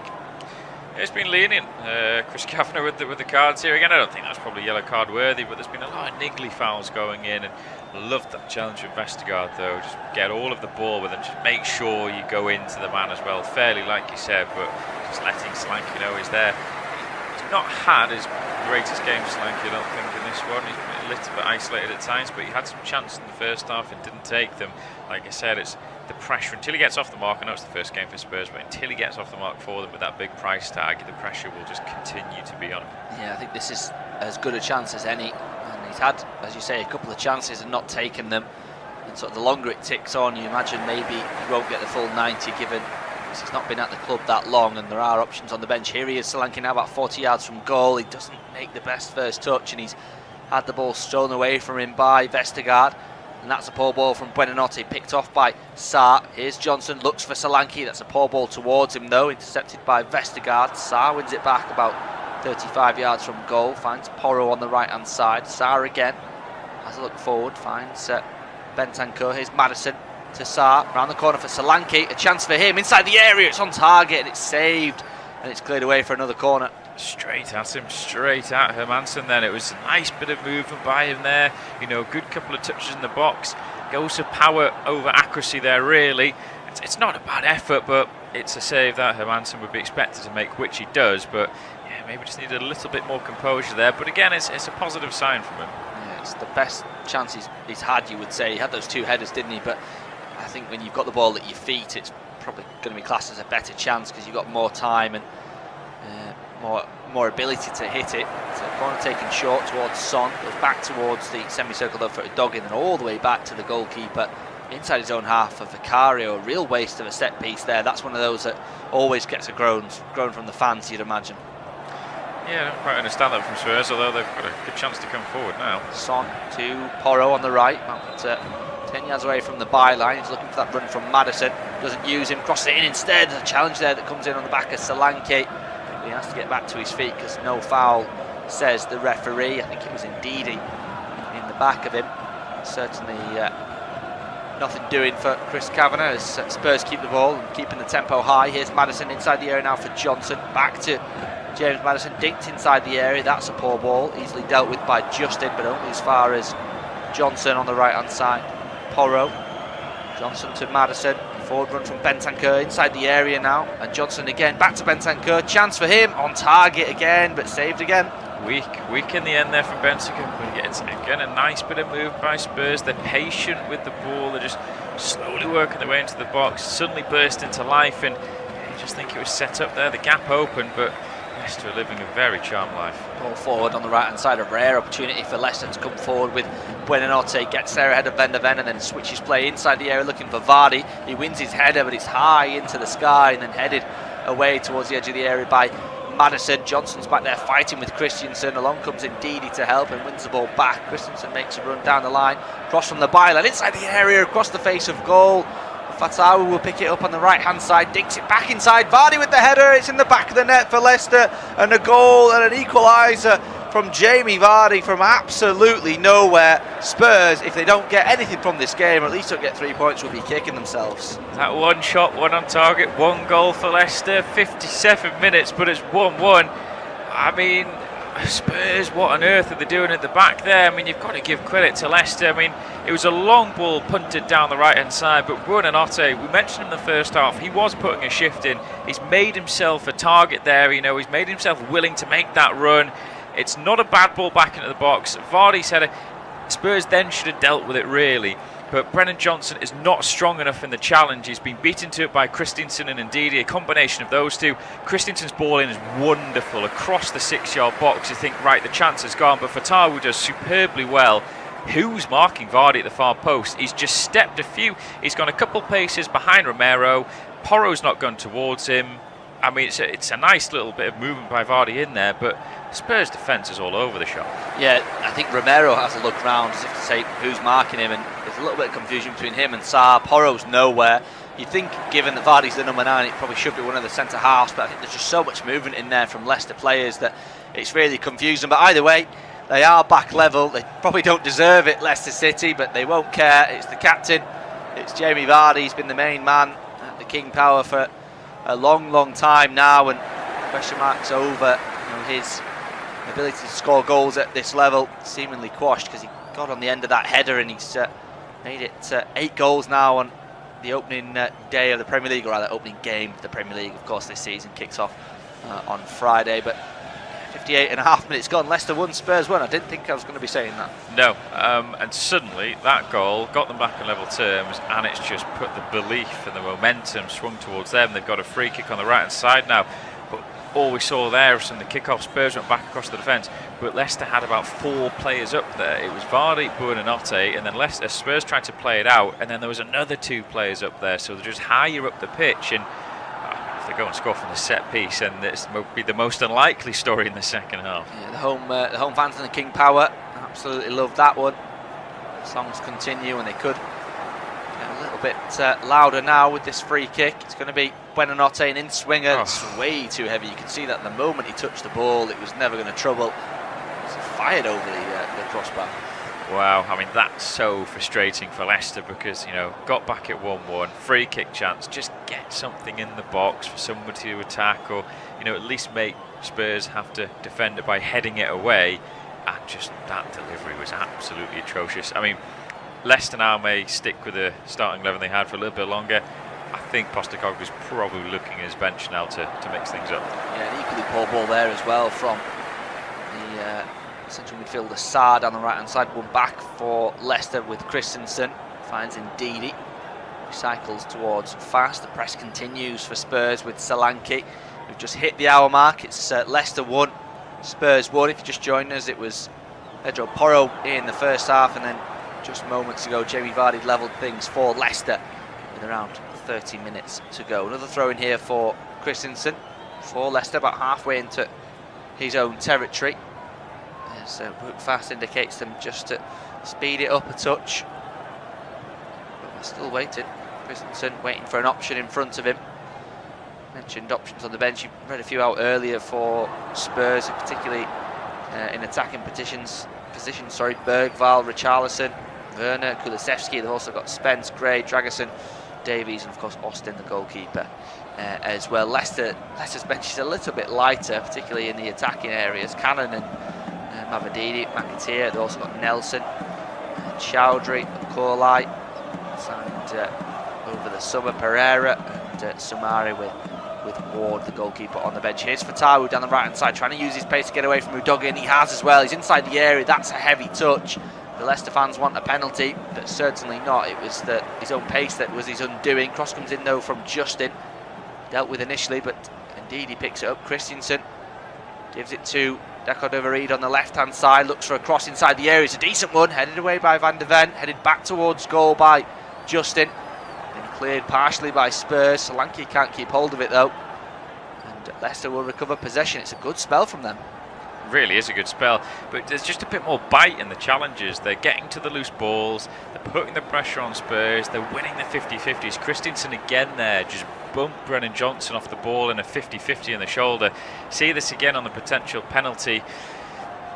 There's a little touch. Fatawu is in front of him, and then it's a bit clumsy, but I think it's more Fatawu holding his leg out. He's outstretching his leg and making sure he clips Udogie rather than Udogie falling into Fatawu. Yeah, and I think the first contact, having another look at it, probably was outside the area anyway. So as such, VAR wouldn't take a look at that. If that was the case, free kick taken short by Winks towards the right-hand side, dinked inside the area, but that's a poor ball. Comfortably cleared away by Van de Ven, but only as far as Christensen, and it's Spurs on the back foot now. With a switch there from Christensen over towards Fatawu. Has a look inside the area, swings one in, it's over here, it'll probably stay in with Deco-Reed if he can bring it down. He does just about, under pressure from Porro, finds Christensen behind him. That's a good challenge though from Johnson. 62.5 minutes gone, 1-1, Leicester 1, Spurs 1. Ball back for Harry Winks, has a look forward, gets away from Solanke, fires it into the feet of Deco-Reed. A little bit more pace now for Leicester. That's a good ball from Christensen to Vardy inside the area, but it's taken off him just in the end by Van de Ven as the goalkeeper Vicario comes to collect. It could have been 2-1. So close there. Really hard for Vardy to chest that and get the shot away. It's a combination, isn't it, of Romero there. Van de Ven was behind him. Just couldn't quite sort of chest that ball, but chest and bring it down at the same time. It kind of popped up a little bit and away for him, but Leicester looking good. Yeah, under pressure again here, Spurs. The ball comes in from Fatawu, again it's slightly overhit, but Deco-Reed uses his pace to keep it in. The Jamaican goes back to Christensen. Harry Winks round the corner, that's a poor ball, easily intercepted, and 4 coming forward now for Spurs. This could be dangerous as Solanke picks it up. He's got Christensen to beat, and he does as well. He's got 3 inside the area. He's got some time as well. Solanke takes a touch, fires it in towards the edge for Maddison. That's a poor touch from him. It's intercepted by Ndidi, and the counter could be on now for Leicester this time, although it's a strong challenge that comes in from Bentancur, and it will be a free kick. That's a huge moment for Spurs. Yeah, really good moment, and yellow card's going to come out here, and Rodrigo Bentancur's gone in the book. It wasn't for the challenge, which I thought maybe again could have been yellow card worthy. I think it's because he stopped Leicester from taking the free kick quickly, blocked the ball, kicked it away, one of the two there, and the card eventually comes out. But yeah, it was poor from Harry Winks, poor to give away possession and right in the middle of the park, but Spurs just not making the most of the opportunities when they come forward. And I'm very, very surprised that Spurs have maybe not mixed it up, because since they've been pegged back to level terms, they've looked second best, and Leicester have certainly got the bit between the teeth. Yeah, certainly so. They're under pressure at the minute. It's been a really good spell. Not really seen too many players. There's a few players warming up, but no one's sort of vigorously getting ready, and certainly the instructions from Postecoglou have just been to get warm, and that's it. No one else is coming on just yet, as Decadova picks the ball up in the centre, goes back to Wout Faes, who finds Vestergaard, further to Justin, down the line looking for Buonanotte, who's held back by Bentancur, and it'll be another free kick. Yeah, having just been yellow card, he needs to watch out. I think he went to maybe just sort of kick that ball away a little bit as well and thought better of it, but Postecoglou's thinking, well, maybe change Bentancur and potentially stop him from getting a second yellow card. But Spurs, yeah, they need to refocus, need to get back to what they were doing. But it's just, it's crazy what a goal does. It just breathes confidence back into the side, and it just gives Leicester that little bit more energy. Yeah, a little bit more momentum. It's definitely swung the way of Steve Cooper's side. Udogie's got it now for Spurs, but it's a lovely challenge from Buonanotte to win the ball back, and he's won himself a throw-in as well, taking quickly to Justin. Dinked over the top looking for Ndidi. That should be dealt with by Romero. There's a coming together there between the two. He just caught him on the back, but nothing malicious, I don't think, on the back of the South American. Falls into him. I think he just completely was knackered by the time he got there into the box. As we are going to see 2-3 changes actually for Spurs will be coming on shortly. Looks like Kulusevski, Bergvall and Archie Gray, so 2 potential debutants here for Spurs. 66 minutes gone, and Postecoglou is rolling the dice. Got to say, when Gray and Bergvall came into Spurs, I thought from a neutral perspective they were going to be fringe players, ones for the future, but pre-season and from what we're seeing now, it looks as if they're going to be well within the chances of getting first team football. I'll get James' thoughts on that in a minute, because here come Leicester again with Ndidi down the right hand side, and fires one from the close distance and from a tight angle. It hits the side netting and out for a goal kick. Yeah, maybe just trying to catch Vicario off there, because I don't think Vicario thought he was going to try and squeeze one in the near side there. Best option is probably always to go back across goal, but trying to catch him out, hits the side netting. But again, it was a nice bit of play there. Indeed, getting forward into the box. Yeah, the Spurs one, agreed. As well, you kind of look at it, I don't think you spent that much money on Gray either, and just leave him to be a bit part player. I think he'd be involved more than maybe people think. Is Leicester try and win the ball back up high up the pitch again. Lost it again, Spurs. Luckily Maddison's on hand to win it back, and they could counter now down the right hand side. Sarr sets Johnson away in front of him. He's got Christensen to beat. There's plenty back though for Leicester. Johnson tries to get across and it's blocked by Christensen, who's not going to give the ball up, but it will be a throw in down that right hand side for Spurs, making the most of these opportunities that are few and far between in the second half. Here's Pedro Porro from the throw in to Bentancur, back to Pedro Porro, has a look forward in front of him, goes to Sarr backwards instead, who goes to Bentancur, centrally now for Van der Ven, who's really high, to Udogie and gets a 1-2. Romero now on the halfway line. 67.5 minutes gone. You're listening to Off-Tube Independent Studio-based commentary. It's Leicester 1, Spurs 1. Here's Johnson. Bentancur has a look forward for Porro. Not much movement in front of these three that have got the ball at the minute. Maddison tries to get involved now. He's found a hole and he's got the ball. Flicks it back to Pedro Porro under pressure from Ndidi. He's pulled out wide now. Maddison about 40 yards from goal. Poked forward by Johnson is poor. Buonanotte picks it up. Ndidi. Vardy now. Can they break? That's a good ball to Buonanotte, but it's a lovely challenge from Pedro Porro, but they've not kept possession. And here come Leicester again. Winks on the ball in the semicircle. Feeds it to Fatawu on the right hand side. He's got Udogie in front of him. He tries to find Vardy with a poked ball forward. Maybe a couple of years ago he would have had the pace, but it's a little bit too heavy. We are 3/4 of the way through the game, and in what's proven to be a very exciting second half, I'll hand you over to James to take you through to full time. Yeah, you've got to give credit to Leicester. They've got back on level terms and they've improved since then, and Spurs are just trying to get themselves going again. You think this triple substitution when the ball players next stopped will be made, and Brennan Johnson will most likely be brought off. Rodrigo Bentancur being on the yellow will be the other. Just interesting for who else he takes off. Does he take Solanke off and put Son through the middle? Potentially that could be what they're doing, but we'll have to wait and see what the tactics are. But yeah, that triple change waiting to come on, and as that triple change is waiting, I think that's a double sub will be coming on for Leicester as well, as Spurs come forward down this left hand side into the box. That's really well read by Hermansen then, as Son was trying to get on the end of that through ball. It's the hand slap from his teammate Yannick Vestergaard there, and Fox will try and come forward once more. Quite an age for these substitutions to be made. There might even be 4 now there for Leicester. I definitely saw 3. I don't know if a 4 is something just got themselves on, and I think potentially they have. I think I spot Richarlison maybe on there as well. So Postecoglou is definitely ringing the changes. I think there's definitely a double one for the Foxes as well, but it's Leicester that are coming forward now. Nice little back here. Buonanotte, he threads Vardy into the penalty area, left-footed strike. Oh, what a save by Vicario that is. Oh, a Vardy of old buries that one. He doesn't do much wrong there, maybe just doesn't get the power he wants, but that was a lovely move. That's a great save by Vicario. Yeah, you might have heard I had an intake of breath, because I just thought Leicester turned this game on their head. Vardy, as you say, Vardy of old finishes that. It fires it into the far corner, doesn't it? It's a brilliant play from Leicester. We've not seen that in the first half, but in the second, that's all they've done. Simple 1-2 touch passing. It was lovely little setback and a lovely ball from Buonanotte to set Vardy away. He makes that run so well, doesn't he? He just gets to the other side of the fullback and makes that run between the fullback and the centre half, picks the ball up.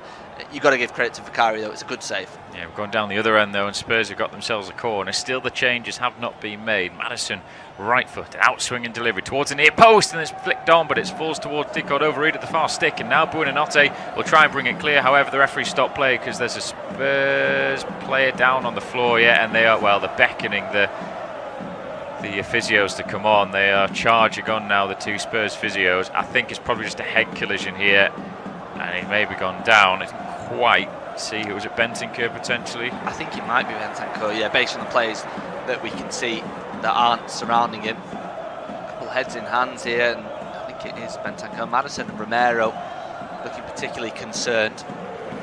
Just think he's been knocked out potentially. I haven't seen the replays yet. They won't show the replays if anything bad has happened. Just seeing that.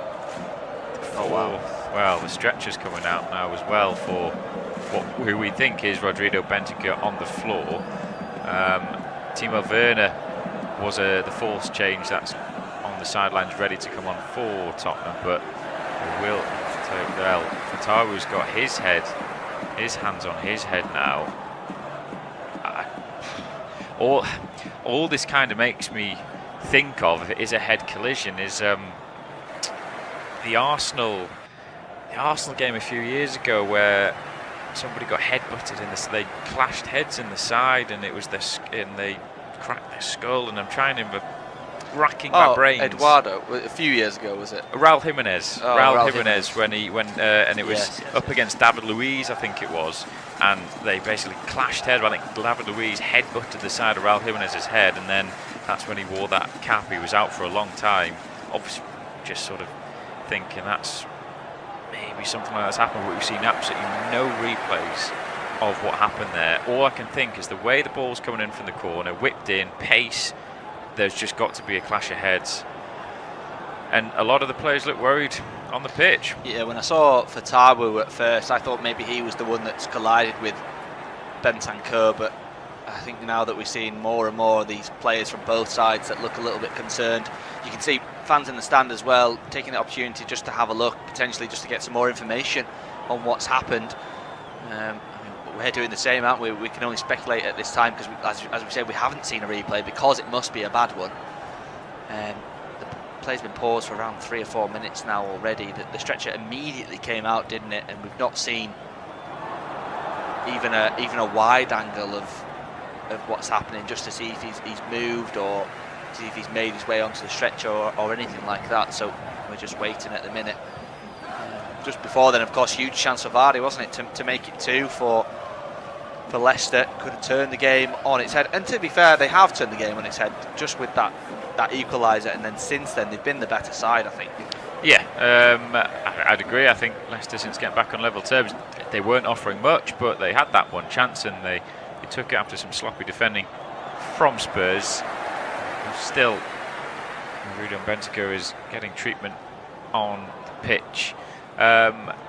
Break away just slightly why this happens, and just say of some transfer news, just to try and get the thoughts away from what challenges happened. And Brighton have signed Jorginho Rutter from Leeds. That deal has been confirmed now. The release clause was met, £40 million at the weekend, and now that deal has been completed. 5-year contract that Rutter has signed, so June 2029 that one goes until.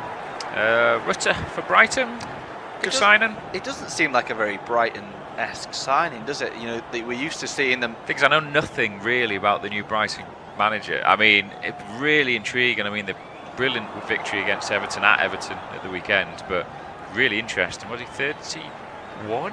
32 years old is the manager? I mean, it's incredibly young. Yeah, Herzl. Yeah, of course, it's a good point, isn't it?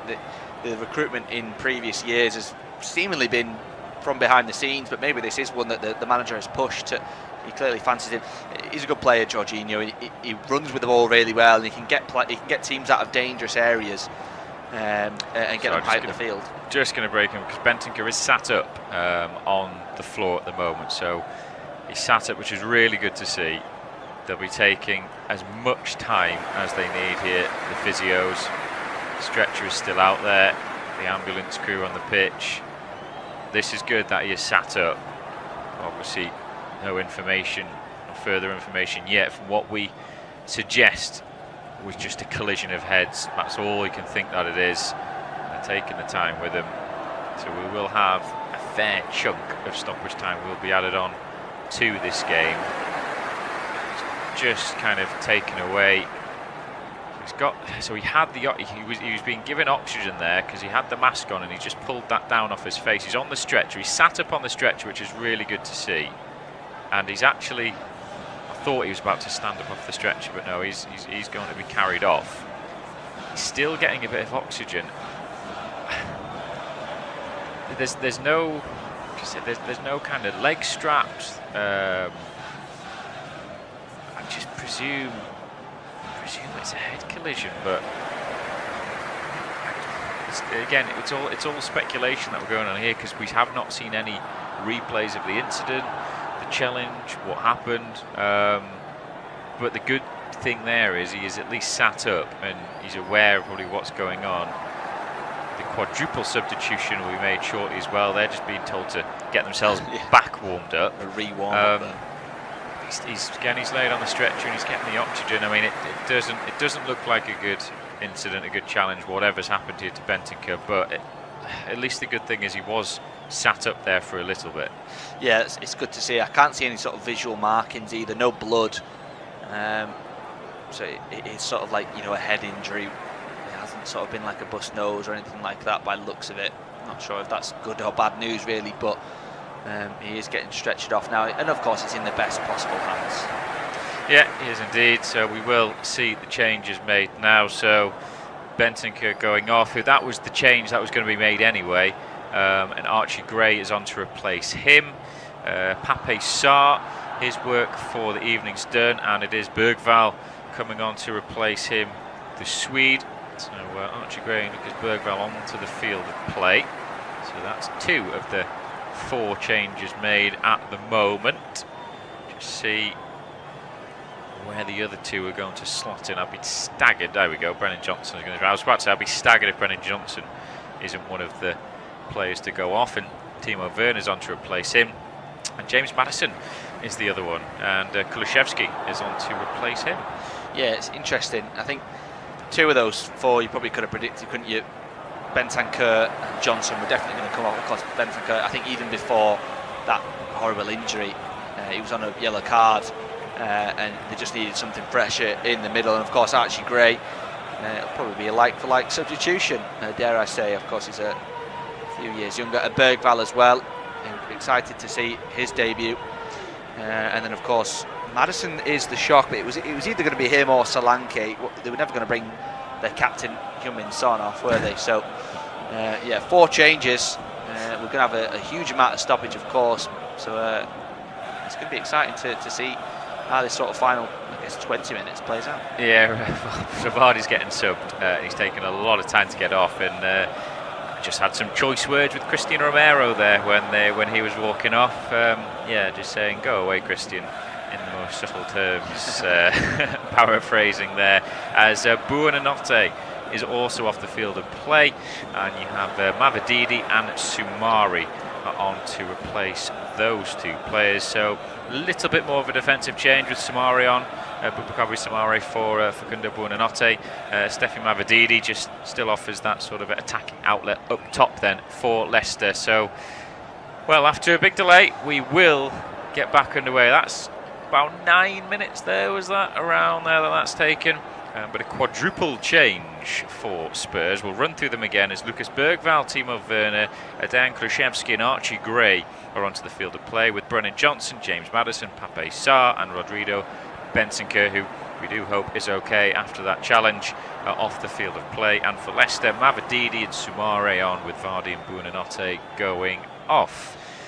See what there happens. Yeah, the Leicester changes are interesting. I don't think they really needed to make any changes, but maybe just the fact that Spurs are making them has forced Steve Cooper's hand. Yeah, I think it's a 37-year-old Vardy maybe can't keep playing 90 minutes all the time for them, but Kulusevski come on for Spurs. He's been in good form in pre-season. Maybe surprised he didn't get the nod. He scored at least 3 goals in pre-season, Kulusevski, so I thought he would have been starting in this one, but he wasn't. It was Johnson that was preferred really out on the wide, but maybe for the next game Kulusevski will be in as a throw down the line there for Spurs. We're thankfully back to the football now, but I suppose it's a lot of changes up top as well, trying to get themselves straight into the game. Werner, Kulusevski, Lucas Bergvall he'll be allowed to, well, he'll be wanting to play a little bit further forward and just maybe have Gray just sit in there and try and control things, as Son has it on the far left-hand side. I do wonder if that challenge for Bentika's just going to kind of see this game peter out. We'll have to wait and see as Bergvall has it. Nice ball out towards Werner, hugging the right touchline. Inside pass towards Kulusevski. Finds him. Kulusevski now tries to give it back towards Werner. There's too many Leicester players in the way, though. It's still not cleared inside the penalty area.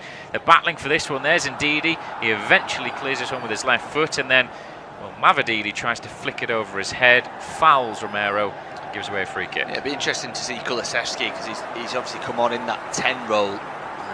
There's a lot of wingers now at the club, especially with Wilson Odegaard coming in from Burnley. So, you know, maybe we could potentially see Kulusevski be shifted into that position as a sort of a backup for James Maddison potentially, because Werner is definitely going to be more of a winger, and even he can play as number 9 as well, of course. And Bergvall seemingly has come on ahead of, for Sarr, so he's taking up that central midfield role. We do know he likes to get forward as well, so it'll be interesting to see how they navigate this remaining minutes, Spurs. Yeah, Wilson Odegaard was signing out of the blue, really. Real transfer rumours they were going for, and then suddenly bang, there he is. But a ball into the box now, looking for Son. Son brings it down on the left-hand side. He can't quite get out with his feet, but gives it back towards Bergvall. Gray inside. Gray then gets possession, lets it roll across his body. A little bit of pressure, goes back towards Van der Ven, and now Romero. Leicester doing a job of forcing Spurs back slightly, but Romero finds the ball down the right for Werner. First time down the line then, finds it towards Pedro Porro. Porro tries to find Werner, finds Kulusevski instead. Back towards Porro now, edge of the box. Now it's Solanke. Solanke twisting and turning, finds Kulusevski, back to Solanke, just evades him, and then Justin can only toe poke it back. It's like watching Arsenal from about 15 years ago, that one too many passes. Yeah, it was really good football, wasn't it? Pedro Porro instrumental in that on the right-hand side. He gets forward so well, and he makes that run and makes a couple of 1-2s, and then that final ball towards Solanke is either just in front of him or the touch is just not good enough. Corner though. Yeah, Bergvall swings it in right in the 6-yard box. It's flicked on by Fass. He goes down, appealing for a free kick. Is it going to roll out of play? No, it's not. Dick Overeed has it anyway. Now he just launches it downfield. Not sure I should be comparing Tottenham to an Arsenal of old anyway, but sorry Spurs fans if you're listening, as Porro has it on the halfway line. He looks to come forward again. Momentum just seems to have swung a bit more towards Spurs now, having been with Leicester. Maybe the Foxes are happy to get themselves a point to share the spoils for having been second best for a good 60 minutes of this match, and then got back on level terms, had a good bit of possession, a few sort of half chances come their way, but Spurs with the changes and maybe just start to get the tempo and intensity back into their play. That's a lovely ball forward by Van der Ven, and now with Udogie out towards the left, he finds Son, overlapping run there from Kulusevski. Son ignores him.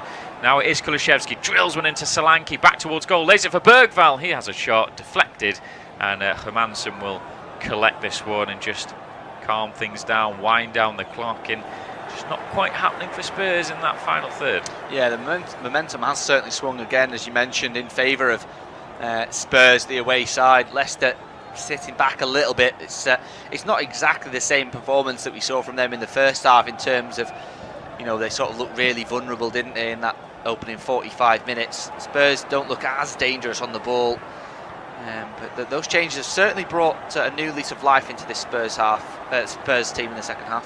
Yeah, it's with Fatawa though down the right, does well, wins inside a free kick. There's a bit of a lunge there from Archie Gray, and that's a set piece opportunity now for the Foxes. Just trying to whip it in a few yards in off that right hand side. He's given a good account of himself, a willing runner in this game, pacey, maybe just again not the finished product for Leicester, but certainly a player that's going to be key for them. We're going to see another Leicester change now, as Casey McAteer will be coming onto the field of play, and Bobby D got overread. His debut was done. Not a bad one.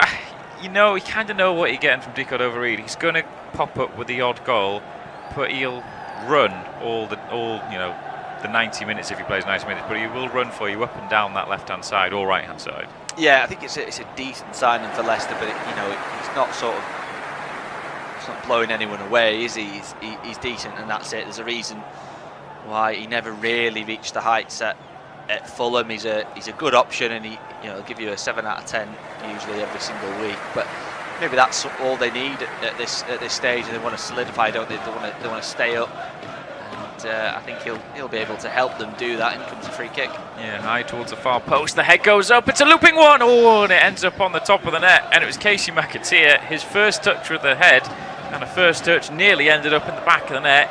Just a little bit too much on it. Yeah, what an introduction that would have been. Gets the better of Romero, which is not easy to do in the air. I thought at first Vicario was beaten, but I think he would have got there. Yeah, chance now for Spurs though, down the right-hand side. Werner, low ball into the box, is cleared away by Fans. Werner will pick up the loose ball as it comes back towards him. Down the line he finds Bergvall. Now it's inside towards Porro. Porro finds Kulusevski. Kulusevski in the area then. Oh, lovely, tricky feet by him. Now tries to go for the shot cross. It's deflected though. Good block by Christiansen. McAteer then will try and clear it. Doesn't get a great distance on that one though. Chested down by Bergvall. Bergvall now works his way towards the edge of the area. Finds Kulusevski. No, he doesn't. McAteer. That's good tracking by him, but he can only put it out for a throw on this right-hand side. And well, Spurs at the moment, it's just breaking down ever so slightly. Leicester defending resolutely, much better than they defended in the first half. Now as Van de Ven comes forward, finds Bergvall out towards the right with Pedro Porro from 25 yards out. He now cuts inside. Doesn't really have a left foot though, Pedro Porro, as Bergvall gets it once more. Down the line to Werner. Back to Bergvall. Porro's down on the deck, maybe just pushed over or just seems to be hobbling away with his ankle at the moment is Pedro Porro. Now he's on his haunches. Werner inside to Bergvall once more. Play continues. Bergvall then finds Kulusevski. Kulusevski, Son in the penalty area. Heavy first touch though. Justin nips in, wins the ball, and he'll clear it down the line. And he's going to find a teammate there in Samari. That's a poor touch by him though, as Van de Ven has it back. Van de Ven then trying to drive forward. He's then fouled. No, he's not, says the referee. Fair challenge from Samari. And now Leicester will try and bring it forward with Fatawu. He then overruns it. Tottenham have it back on halfway, and we'll start again. Yeah, Pedro Porro's not doing too well, is he? I think he might have to come off here. He's making that indication, and he's still limping. But yeah, Spurs, even at the 87th minute, they're still playing with such pace. They're coming forward again. Yeah, Son, left-hand edge of the penalty area. Two players up against him. Tries a 1-2 with Udogie. Doesn't quite work. Udogie gets his foot, and then Justin sort of brushes him off. It's been cleared away. Out for a throw on the left-hand side. Just over 2 minutes of normal time to go, but we've got a big chunk of added time which will be played at least 9 minutes because of the injury to Bentancur, and then probably a few more minutes for the substitutions that we have seen. We'll try and find any other information we can about Bentancur and what has happened to him, but hopefully he is okay, as Leicester have possession now with Mavididi. Nice turn by him. McAteer ahead of him, who he finds now. Mavididi continues his run. Mavididi gets it back, and now Ndidi's inside of him. Tries to find Ndidi. Oh, it's a brilliant sliding challenge there by Kulusevski, who tracked back all the way. Brilliant defending there from the Spurs forward, but it was almost a chance for Leicester. Yeah, they looked dangerous again there, Leicester, when they got the ball. I sort of suggested a few minutes ago that they were sitting back and maybe happy with the draw. There's a long time to go, of course, but they still do have pace, don't they? Especially now Mavididi sort of taking over that number 9 role in replacement of Jamie Vardy. There's still pace and still danger in this Leicester attack. They're not going to see much of the ball in the remaining, what we expect to be about 10 to 12 minutes, but when they do get it, they can still come forward. Yeah, it looks like we're going to see Richarlison very shortly for Spurs. So like we said, he'll have at least 10 minutes to make his impact on this game, as Porro seems to have shaken off that little ankle niggle that he had, as he's got the throw in now. Looking for options around him. Just goes short inside towards Werner. Nice touch to let it roll across him. Goes back towards Romero. Spurs will start again from just inside their own half. Across towards Van de Ven. Van de Ven then tries to use his pace to get away from Samare. That's poor though from Van de Ven, as Leicester nip in and win it back, and nearly given away, but Winks has it now for the Foxes. Winks then, oh, that's poor by him, just gives it straight towards Kulusevski, and now Spurs will look to come forward. Great sliding challenge comes in though, and Leicester have it back, this time with McAteer. He goes back towards Fass, who clears it upfield. The Leicester player who made the challenge there for Taru, who seems to have a bit of cramp as the ball's bouncing around on halfway. Spurs have it back, and they'll just go towards their keeper Vicario, but Abdul Fatawu looks like his race is run. Yeah, I think Pedro Porro's is as well, because I think Jed Spence and Richarlison getting ready to come on for however many we have added on. Yeah, still danger, as I mentioned, for this Leicester side. Spurs, though, some really good moves. It's just that final ball. They're just lacking. They're knocking on the door, but they can't break through. And all those chances in the first half that they missed, they might rue them. 9 minutes has got up on the board. Thought it might have been a little bit more than that, but 9 minutes is what is adjudged to be added on, which we're into now. Leicester 1, Tottenham 1. Is there going to be a chance for one of these two sides to grab what would most likely be all 3 points? Given away by Bergvall now. Mavididi driving forward, cuts back onto his right foot, edge of the penalty area, dinks it in now. Chance here for Ndidi with a header. Vicario with a sprawling save, and he tips it behind. Vicario is absolutely furious at Bergvall there, screaming at him. I have to say that looked very much like a camera save from Vicario, but he mustn't have been sure. Yeah, it was very comical the way that he came out there, Vicario. Yes, Bergvall's given the ball away, but he's done that because I think a teammate's put him in a dangerous position, and he doesn't want to just kick it out for a throw-in. I think that's the point that Vicario is making. But you know, when you're a player playing for Spurs, you're up against a Leicester side in a game which you should be winning, particularly with the chances that they've missed. You know, he's probably thinking, well, he doesn't want to just kick it out. He wants to try and get things going again. They nearly pay the price, and I agree. It's a very tame header by Ndidi. It's a comfortable save by Vicario. To try and generate all the power, didn't he? Maybe that was the issue. The ball was just a little bit too flighted from Avadidi, and he has to try and get as much power behind it as he can. It's not a bad effort, but simple enough save in the end. But a corner kick here for Leicester. Vestergaard fast in the area, as is Soumare now, who adds a little bit of height in there. Right-footed delivery towards the near post, and Richarlison's there, who has just come onto the field of play in place of Son. And like we said, Jed Spence has come on for Pedro Porro, who just seemed to have a little bit of a niggle with the ankle. But another corner kick here for Leicester. Take two for them, and what wasn't the greatest ball into the area there.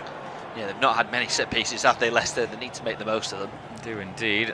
Again, a right-footed one. I think it's Winks who was taking this one, which he is. That's a better one. Outswinging delivery, headed down. Maybe chance here for Justin on the half volley. Crashes it into Udogie there, who did really well to put a block in. Justin then gives it back to Christensen on halfway. He then punts it long downfield. A bouncing ball. Udoggie's not dealt with it very well there. It'll roll out for a throw on the right-hand side. And steaming over to take this one is Harry Winks. Abdul Fattah didn't really want to take it quickly. Now Winks and Fattah both got a ball. Fattah eventually takes a throw back down the line, and the Foxes will try and knock it around on halfway. But I'll tell you what, I would like to say where this game could go. It's been crazily entertaining, hasn't it? We thought, based on the first half, that Spurs were going to come away with it. They were going to run away with it. It's been anything but. Leicester have hung on in there, got their goal, and looked decent for a second as well. I think Spurs should be high and dry. They should be, well clear, but they aren't. And there's still moments, there's still chances here for Leicester. Equally, though, Spurs have a lot of quality on the pitch. They've made 5 changes, haven't they? But six changes, given the one of them was a concussion substitute. So there's still plenty of quality on the field for Spurs. They could still get this done. Yeah, 5 shots for Leicester in the second half, 3 on target, 30% possession. So still Spurs, that's saying more of the ball, but haven't been able to create as many chances as they did in the first half. But maybe an opportunity now for Spurs down the right hand side with Spence. Spence then inside towards Bergvall. Spence gets it back, falls towards halfway where Romero has it. He then fizzes one back out to Bergvall. Nice little touch by him to get away from his marker. He gets the ball half taken away from him. Gray picks up the loose ball. He then tries to force it forward. It breaks towards Kulusevski. Kulusevski, edge of the D, gives it back to Bergvall. Plenty of blue shirts in the way at the moment as Bergvall gets it from Udogie out towards the right for Werner. Edge of the area, into the box he goes now. Tries to get past his marker, McAteer. That's really good play by him. Gets a little toe in, launches it upfield. Spurs will have it back, but again, that's one tick for Leicester in terms of defending. Yeah, certainly. It was just too choreographed, I think, from Timo Werner. He's going to go on that right-hand side. You rarely see him shift it on his left, so it was pretty easy in the end from McAteer, who's done his defensive work there really well. Spence was in a real bit of trouble there because he was suddenly sort of running towards his own penalty area with 2 Leicester players around him, but does well to play it out from the back. And they're going to get a corner. No, they're not. It's a goal kick. Vestergaard comes and slides across, hits it off Solanke. For a goal kick. Yeah, it's not been the greatest debut from Dominic Solanke. He had a couple of chances that he maybe could have scored at least one from, but to his credit, he's worked really hard, he's ran really hard, he's always provided an option, he's been involved in the build-up play as well. He's not just been one of those strikers that hangs around and waits to tap it in. He's tried to get involved, and I'm surprised actually that he's going to play the full, I say 90, he's going to play the full 100 really, isn't he? I thought he would go off before Heung-min Son, but they've got all the strikers on now. Yeah, 4 minutes of the 9 added on to be played as Leicester 1, Spurs 1, and Spurs coming forward now. A through ball here, and Werner is potentially in, but smothering that one to Mads Hermansen. I thought it was going to be one of those where he smothers it, but then just slides outside the penalty area with the ball. Yeah, it was wet earlier. It may have dried a little bit, but I thought Werner just put the brakes on a little bit there. I thought he maybe could have put Hermansen under a little bit of pressure. He didn't. he had the pace to get there. But a decent idea, a decent ball there from Solanke, trying to set him away. And of course, he's got pace. There's not going to be many gaps in behind this Leicester defence so late on, but they've tried to exploit one there. Nearly did. Werner now in possession again. Spence ahead of him. Werner just ignores and cuts inside. Finds Bergvall. He just goes towards Romero on the halfway line. Van der Ven then just kind of having a little stretch of one of the legs there, the hammer, the calves potentially. Maybe he's tightening up slightly as Kulusevski can't get in front of Justin, who does a good job there. Gets sort of barged to the floor. Winterside a free kick. And well, certainly it had been very much a Jekyll and Hyde performance from Leicester. First half they were terrible. They were under the cosh. Spurs were good, but it's far too easy for them. Second half, credit to them, because they weathered a bit of a storm at the beginning of the second period, got back on level terms, and have looked much better since then. Yeah, most definitely. They've looked a different team. It's a cliche, isn't it? But it really has been a game of two halves for Leicester. But credit to Steve Cooper. Whatever he said at half-time, he's clearly done the trick. I think we said, didn't we, that if no one's really kicking by the 55th minute, he'll probably look to change. But it was around then that they got that equaliser. Credit to Cooper for sticking with the players that he started the game with, and credit to Vardy as well, who was clinical with that chance. Maybe could have had another as well. Could have been a totally different day for Spurs. Yeah, that chance for Vardy when he slipped through into the penalty area. Like I said, the Vardy of old would have taken that touch and just smashed it into the far corner. But credit to Vicario, because he made a good stop to keep his side at 1-1. Gray now in possession for Spurs. Less than 2 minutes of the 9 added on to be played. It's back with Romero. Still very patient at the moment from Tottenham. Now it's with Spence inside. He's being challenged fairly by Wout Vass. Can only put it out for a throw-in on this right-hand side of the field. Werner just throws it back towards Romero. Romero then in towards the feet of Gray. Not an easy pass for Gray. Now he's been dispossessed. Is there maybe one chance here for Leicester? Indeed, a nice ball to McAteer. His ball inside's been picked off, but then McAteer going for it. Bit of a coming together. Referee happy just to allow play to go on as Tottenham have the ball. Now it's down the line. Oh, it's a lovely bit of play there by Kulusevski. Gets back to his feet. Kulusevski still has it, but now he'll bring it back. Well, Vass is going to go into the book in what was a rugged challenge, to say the least, but it is a free kick opportunity. Yeah, that was brilliant from Kulusevski. Lovely flick around the corner. He's got the better of him, and he's got up and played on as well. He's just the referee's blown his whistle, I think, because he thought that Kulusevski wasn't going to get back to his feet in time. But all credit to the Swede, did really well. Credit to Archie Gray as well. He lost the ball, but he wins it back with a really strong and really fair challenge, and that set Spurs on that counter-attack. We've got just under a minute now, so this could be maybe the last chance. Yeah, there's an opportunity. It's a dangerous position just in off the right-hand side, because Bergvall standing over it. 1, 2, 3, 4, 5 Spurs players in the box. Kulusevski's on the edge of the D, as is Spence. What can Bergvall do here? If he blows his whistle, Bergvall will eventually step up to take it, which he does. Right footer away from the goalkeeper. Oh, and it was a chance. It was a chance for Richarlison, but he just gets the jump all wrong, and it's gone harmlessly wide. Well, we've seen two really good glancing headers in this game. The first one from Bentancur in the first half. The second was from Pedro Porro for the goal. I think Richarlison needs to do exactly what his teammates did earlier in this game. He doesn't. He gets it way too flush, really, isn't it? He gets it right on the sort of centre of his forehead. And he heads it out of play for a goal kick. If he just gets a little flick on it, he stands a chance. Yeah, I think he just maybe loses his bearings on where that near post is, and yeah, he gets it all wrong. Like you said, he just needs a little glance across the goal into the far corner as he looks to the heavens, and the referee blows for full time then, so he's seen enough in what is a very entertaining game to end the first round of Premier League fixtures of this new season. Then it's finished at the King Power Stadium. Leicester City 1, Tottenham Hotspur 1.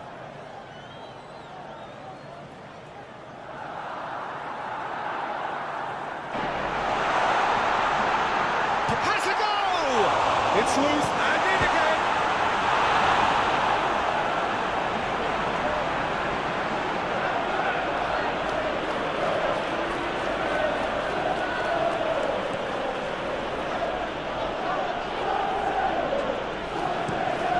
It's an exciting looking ball, that.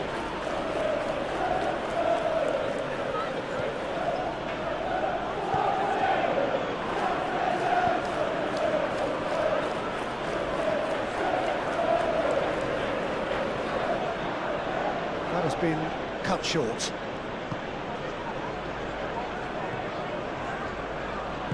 And it's played forward.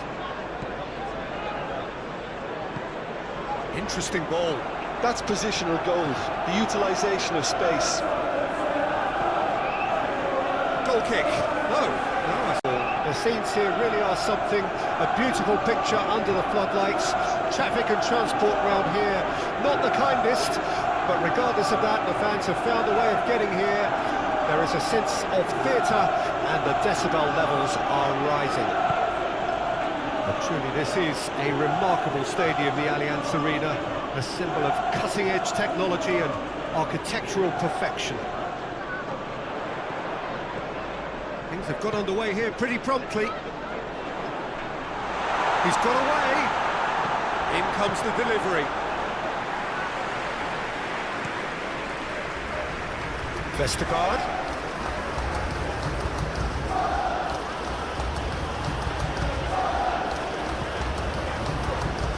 Whiteman.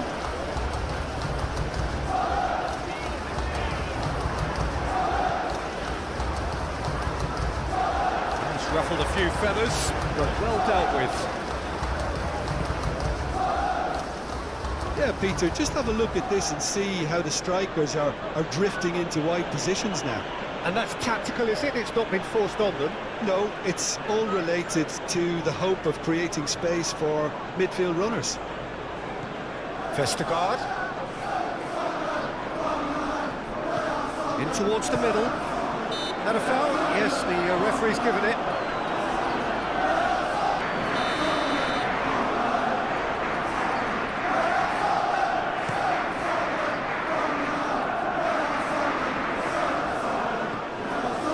Smithies.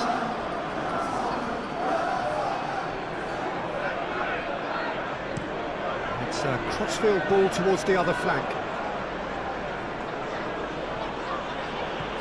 Voss. Vestergaard. Oh, that's nice. And he has been fouled there.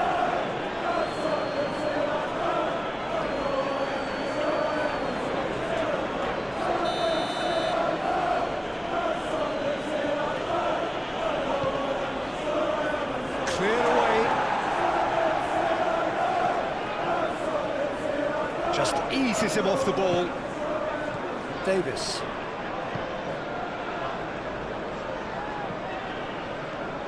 It's not the game we were hoping for, Peter. I think both of these keepers could text about their respective uninvolvement. And here's Davis. He does it every day. Deadlock broken. It's 1-0. Yeah, this is also a chance to see what happens to their level of concentration from here. There's his chance to lead the counter. And it's Davis. Played out wide.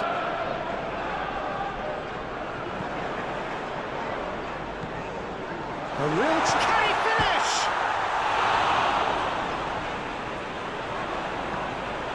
Now here's the delivery. When it's delivered early like that, defenders just can't get themselves set.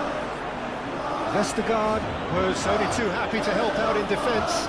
He's dealt with that very well, Peter. It's a real show of discipline. Nice physical challenge.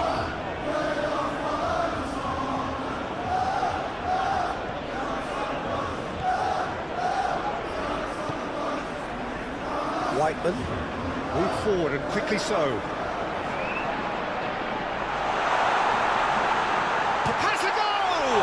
It's loose and in again.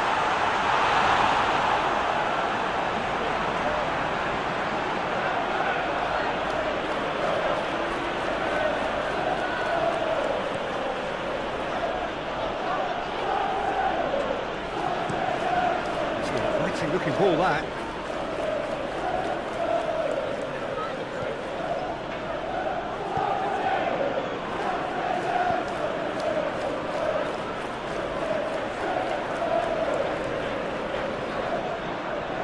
That has been cut short.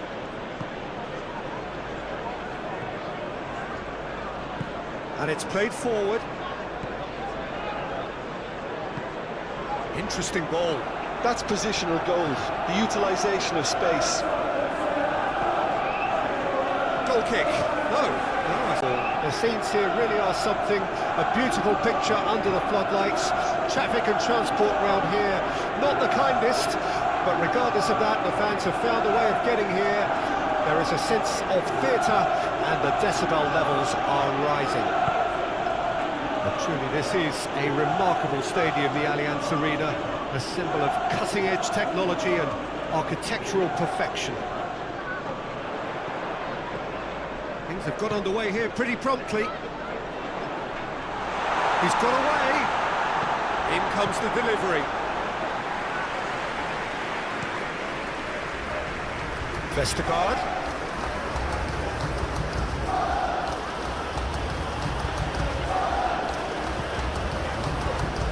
Whiteman.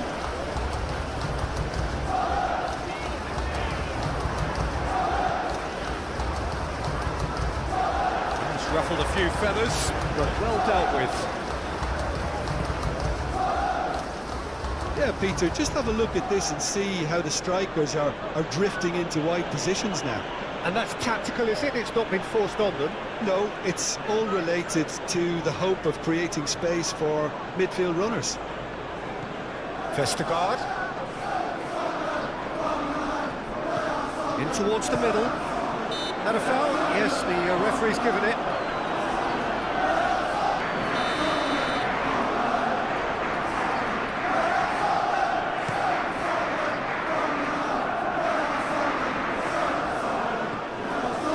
Smithies.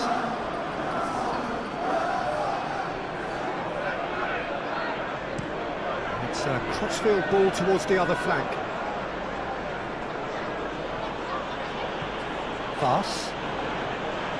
Vestergaard. Oh, that's nice. And he has been fouled there.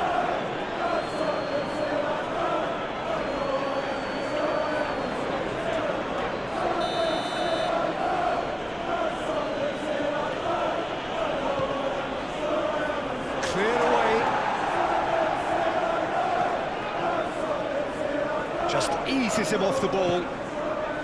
Davis.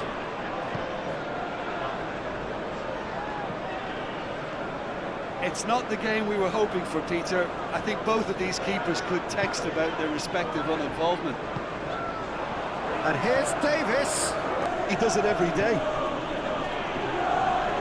Deadlock broken. It's 1-0. Yeah, this is also a chance to see what happens to their level of concentration from here. And there's his chance to lead the counter. And it's Davis. Played out wide.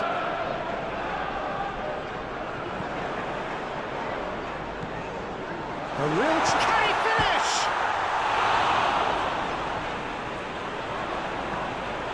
Now here's the delivery. When it's delivered early like that, defenders just can't get themselves set. Vestergaard was only too happy to help out in defence. He's dealt with that very well, Peter. It's a real show of discipline. Nice physical challenge.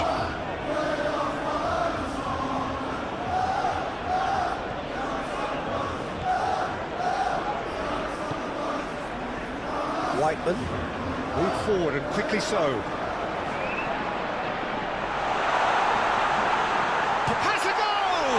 It's loose and in again.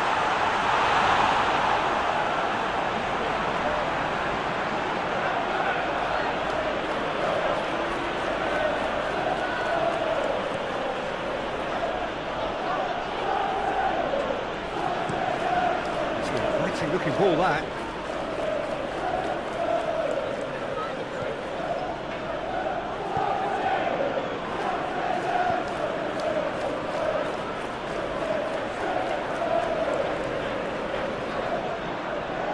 Has been cut short.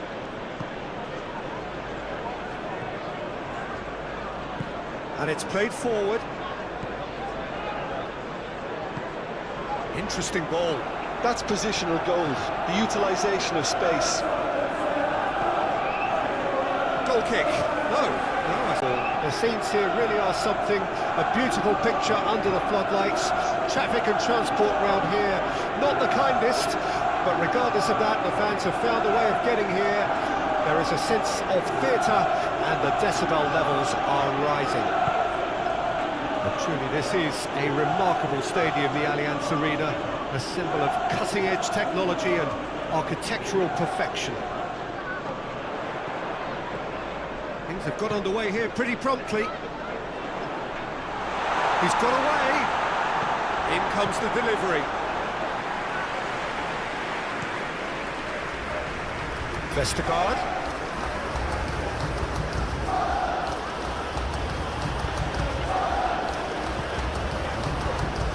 Whiteman.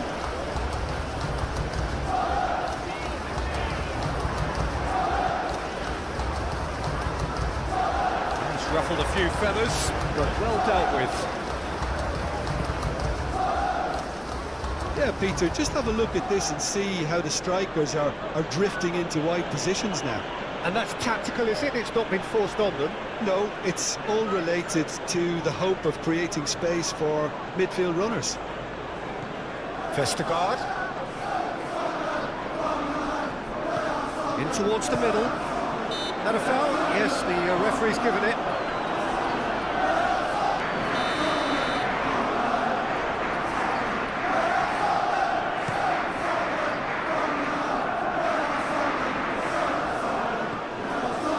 Smithies.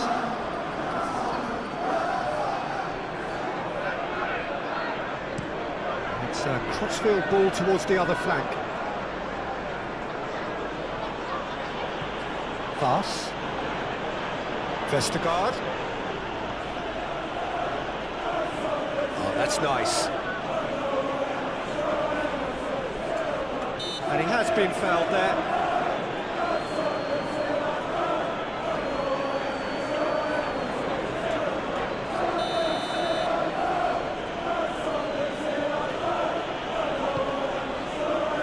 Cleared away. Just eases him off the ball. Davis.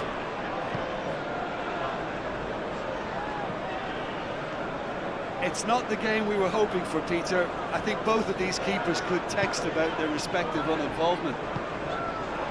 And here's Davis. He does it every day.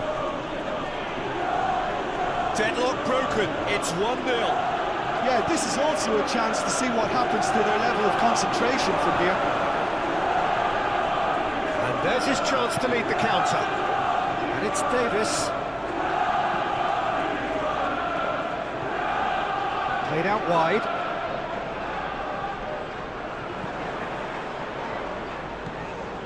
A real... Can he finish?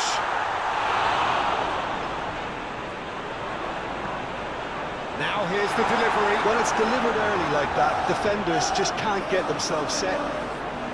Vestergaard was only too happy to help out in defence. He's dealt with that very well, Peter. It's a real show of discipline. Nice physical challenge.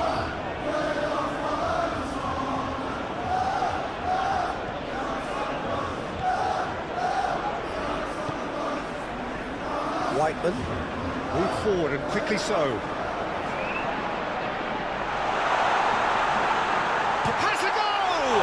It's loose and in again.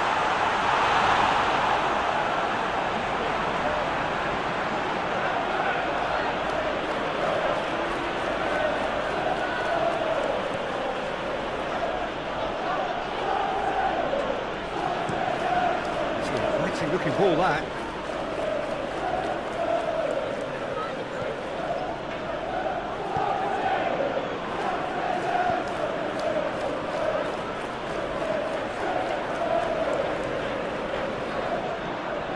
That has been cut short.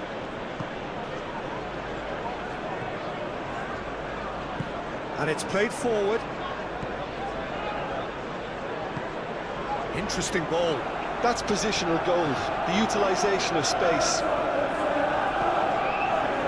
Goal kick. No. The scenes here really are something, a beautiful picture under the floodlights. Traffic and transport round here, not the kindest, but regardless of that, the fans have found a way of getting here. There is a sense of theatre, and the decibel levels are rising. But truly, this is a remarkable stadium, the Allianz Arena, a symbol of cutting-edge technology and architectural perfection. Things have got underway here pretty promptly. He's got away. In comes the delivery. Vestergaard.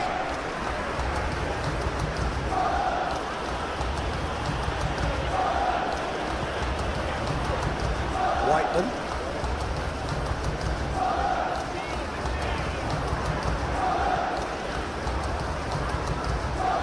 He's ruffled a few feathers, but well dealt with. Yeah, Peter, just have a look at this and see how the strikers are drifting into wide positions now. And that's tactical, is it? It's not been forced on them. No, it's all related to the hope of creating space for midfield runners. Vestergaard. In towards the middle. That a foul? Yes, the referee's given it.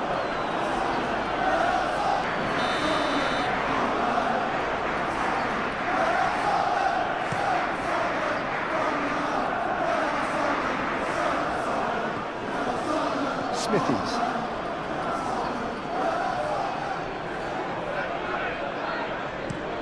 It's a crossfield ball towards the other flank. Voss. Vestergaard. Oh, that's nice.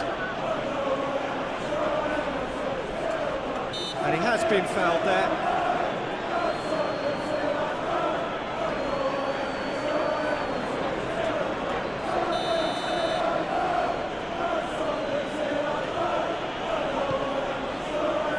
Cleared away. Just eases him off the ball. Davis.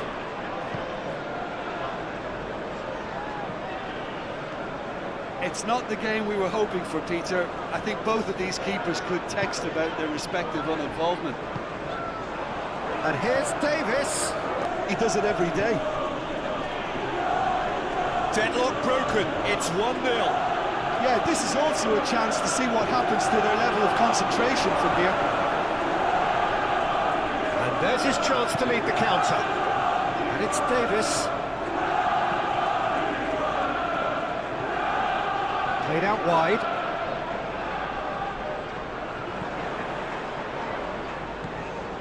A real... Can he finish?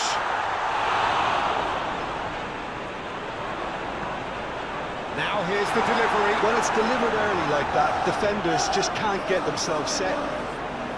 Vestergaard was only too happy to help out in defence. He's dealt with that very well, Peter. It's a real show of discipline. Nice physical challenge.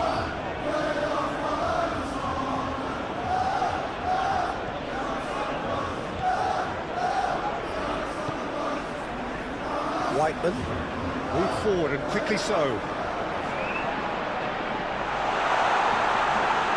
Has a go! It's loose and in again.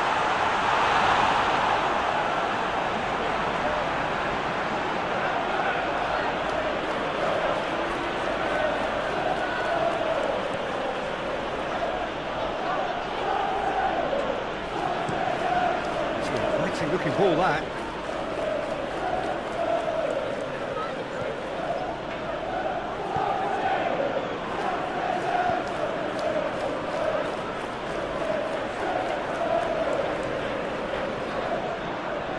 Has been cut short.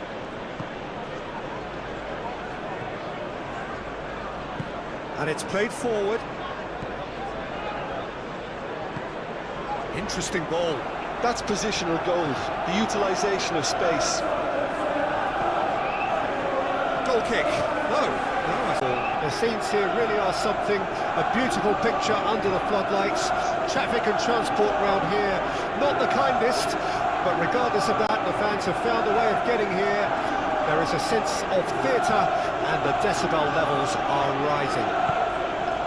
But truly this is a remarkable stadium, the Allianz Arena, a symbol of cutting-edge technology and architectural perfection.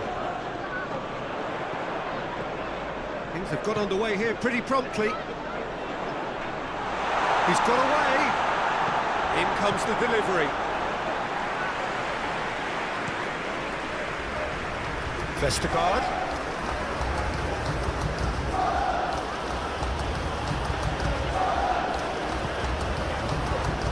Whiteman.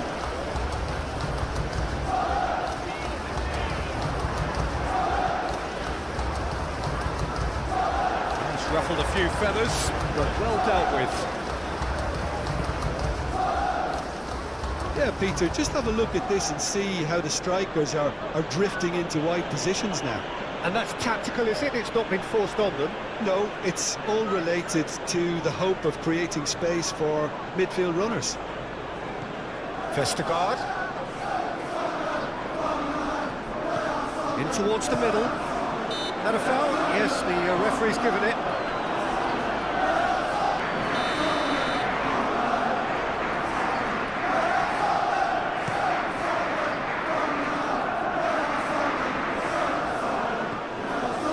Smithies.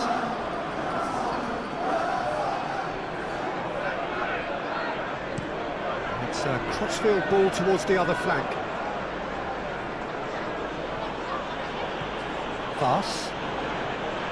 Vestergaard. Oh, that's nice. And he has been fouled there.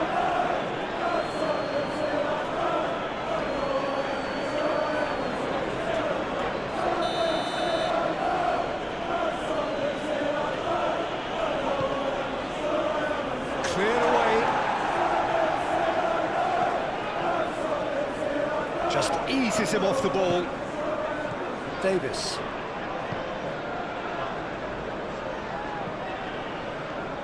It's not the game we were hoping for, Peter. I think both of these keepers could text about their respective uninvolvement.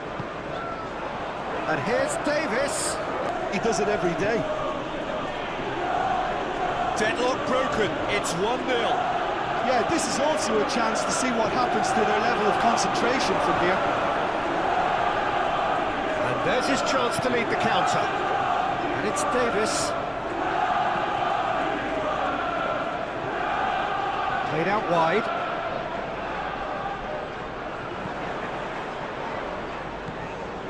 A real... Can he finish?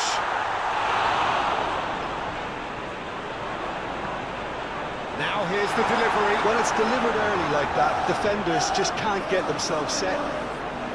Vestergaard was only too happy to help out in defence. He's dealt with that very well, Peter. It's a real show of discipline. Nice physical challenge.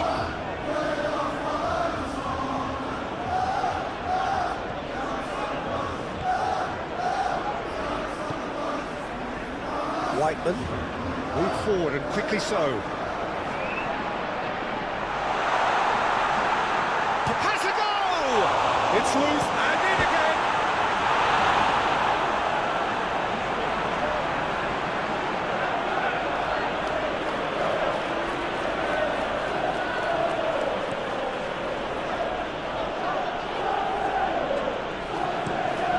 It's an inviting looking ball, that.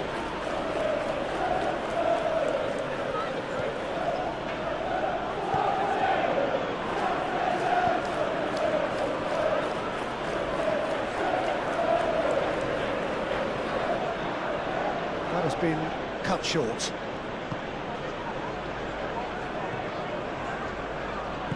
And it's played forward.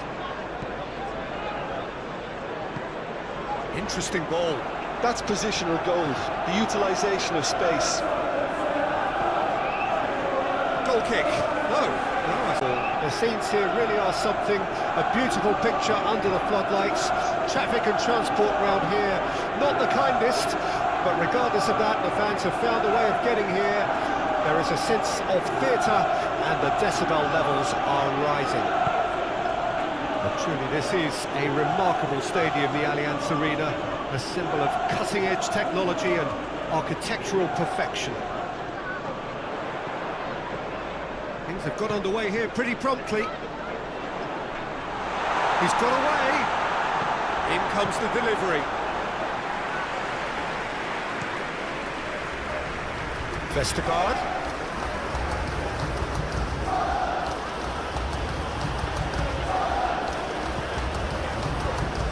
Whiteman.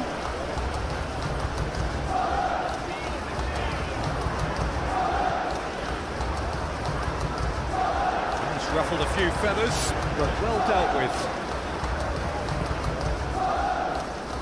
Yeah, Peter, just have a look at this and see how the strikers are drifting into wide positions now. And that's tactical, is it? It's not been forced on them. No, it's all related to the hope of creating space for midfield runners. Vestergaard. In towards the middle. That a foul? Yes, the referee's given it.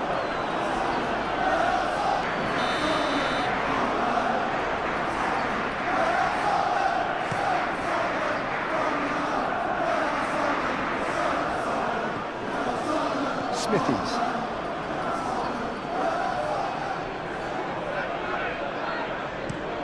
It's a crossfield ball towards the other flank. Pass. Vestergaard. Oh, that's nice. And he has been fouled there.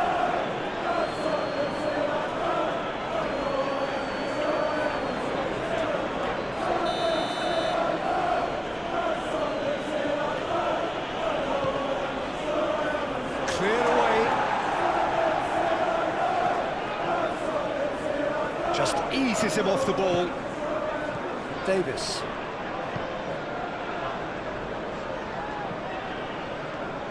It's not the game we were hoping for, Peter. I think both of these keepers could text about their respective uninvolvement. And here's Davis. He does it every day. Deadlock broken. It's 1-0. Yeah, this is also a chance to see what happens to their level of concentration from here. And there's his chance to lead the counter. And it's Davis. Played out wide.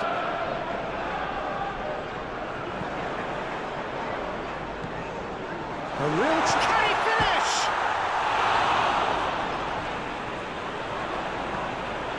Now here's the delivery. When it's delivered early like that, defenders just can't get themselves set.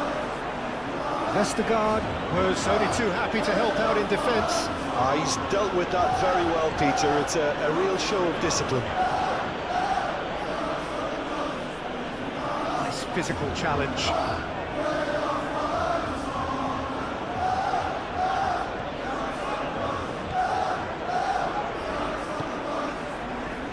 Whiteman moved forward and quickly so.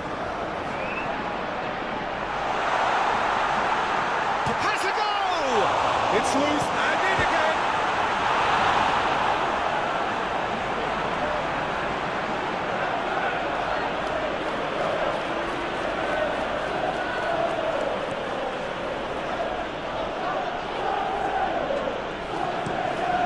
It's a fighting looking ball, that.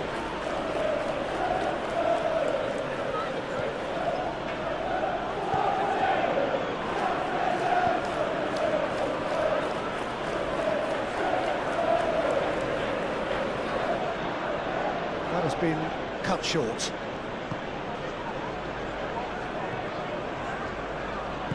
And it's played forward.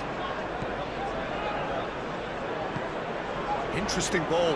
That's positional gold, the utilisation of space. Goal kick. No, I The scenes here really are something, a beautiful picture under the floodlights. Traffic and transport round here, not the kindest, but regardless of that, the fans have found a way of getting here. There is a sense of theatre and the decibel levels are rising. But truly this is a remarkable stadium, the Allianz Arena, a symbol of cutting-edge technology and architectural perfection.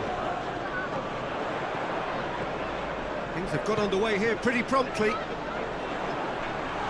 He's got away. In comes the delivery. Vestergaard.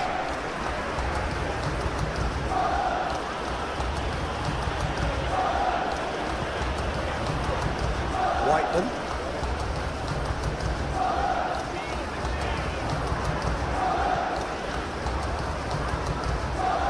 He's ruffled a few feathers, but well dealt with. Yeah, Peter, just have a look at this and see how the strikers are drifting into wide positions now. And that's tactical, is it? It's not been forced on them. No, it's all related to the hope of creating space for midfield runners. Vestergaard. In towards the middle. That a foul? Yes, the referee's given it.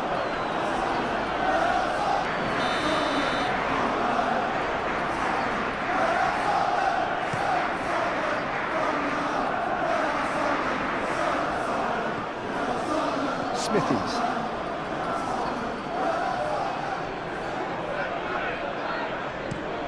It's a crossfield ball towards the other flank. Pass. Vestergaard. Oh, that's nice. And he has been fouled there.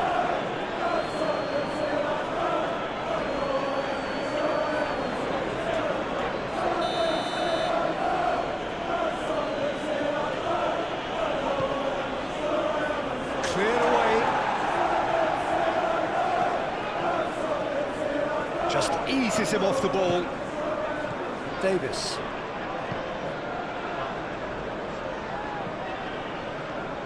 It's not the game we were hoping for, Peter. I think both of these keepers could text about their respective uninvolvement. And here's Davis. He does it every day. Deadlock broken. It's 1-0. Yeah, this is also a chance to see what happens to their level of concentration from here. There's his chance to lead the counter. And it's Davis. Played out wide.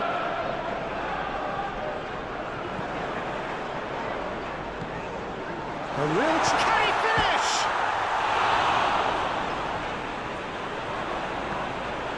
Now here's the delivery. When it's delivered early like that, defenders just can't get themselves set. Vestergaard was only too happy to help out in defence. He's dealt with that very well, Peter. It's a real show of discipline. Nice physical challenge.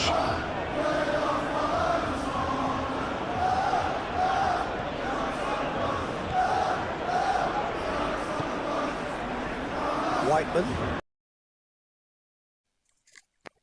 Hello, welcome back শ্রোতা বন্ধুরা, সবাই কেমন আছেন? আশা করি সবাই ভালো আছেন। PS21 game প্লের সাথে আপনাদের সাথে রিয়েল টাইম যে স্কোর আপডেট আমরা শেয়ার করি, সেটি কিন্তু আমরা আরও একবার আপনাদের সাথে যুক্ত হয়ে গেছি লাইভ স্ট্রিম আপডেটে, এবং আপনারাও কিন্তু আমাদের সাথে যুক্ত আছেন। বরাবরের মতোই আমরা দেখতে পাচ্ছি আজকে দুর্দান্ত একটা ম্যাচ হলো, এবং সেই ম্যাচটাও কিন্তু ড্র হয়েছে, কেউ জিততে পারেনি। ম্যাচটি শেষ পর্যন্ত ড্রই হয়েছে, অর্থাৎ মানে ভালো ভালো টিমের সাথে যে ম্যাচগুলো আমরা দেখতে পাচ্ছি সেই ম্যাচগুলো কিন্তু ড্রই হচ্ছে। আজকে যে কটা ম্যাচ দেখালাম একই রেজাল্ট, কাকতালীয়ভাবে একই রেজাল্ট মিলে যাচ্ছে। কেননা আমি আপনাদেরকে জানাই দিতে পারি যে এর আগেও আমরা একটা ম্যাচ দেখালাম, সেটাও কিন্তু ড্র হয়েছে। পার্সিপ অর্থাৎ ইন্দোনেশিয়া লিগা 1-এর, সেখানে আমরা দেখতে পাচ্ছি যে ম্যাচ ড্র হয়েছে। ঠিক এবারও কিন্তু একই কাহিনী হয়েছে, ম্যাচ ড্র। যেহেতু এগুলো গ্রুপ পর্বের ম্যাচ বা পয়েন্টস তালিকার ম্যাচ, তো সেক্ষেত্রে এখানে কিন্তু পয়েন্টস ভাগাভাগি হবে ম্যাচ ড্র হলে। সম্ভবত পেনাল্টি শুট আউটের কোনো প্রশ্নই আসে না, তো তাই হয়েছে শ্রোতা বন্ধুরা। ম্যাচটি ড্র হয়ে যাওয়ার কারণে কিন্তু ম্যাচটি কিন্তু ট্রাইফিকার হয়নি, ম্যাচটি শেষ পর্যন্ত আসলে পয়েন্টস ভাগাভাগি হয়েছে, দুই দলে পয়েন্টস ভাগাভাগি করে পেয়ে গেছে। তো কাকতালীয়ভাবে কেন জানি আজকে যে দুইটা লাইভ করলাম, দুইটা লাইভেরই একই কাহিনী, ম্যাচ ড্র। তো সম্ভবত এই ম্যাচটা তো একই কাহিনী হলো, ম্যাচটি ড্র হলো।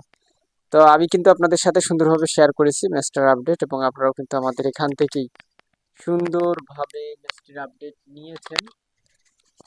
তো এজন্য আপনাদেরকে অনেক অনেক ধন্যবাদ জানাচ্ছি।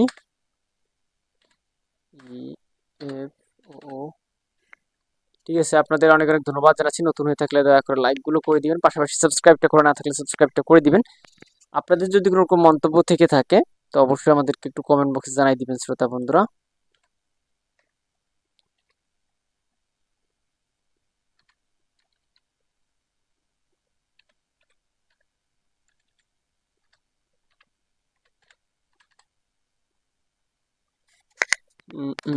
গেম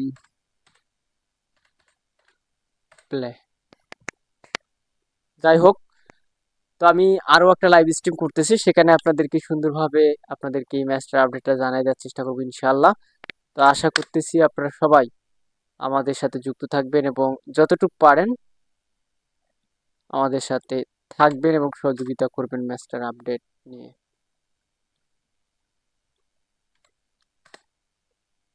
ঠিক আছে, তো ওভারঅল যেটা বলবো আর কি, বলার মতো কিছুই নেই, যা হয়েছে ম্যাচটা দুর্দান্ত হয়েছে আমি মনে করি।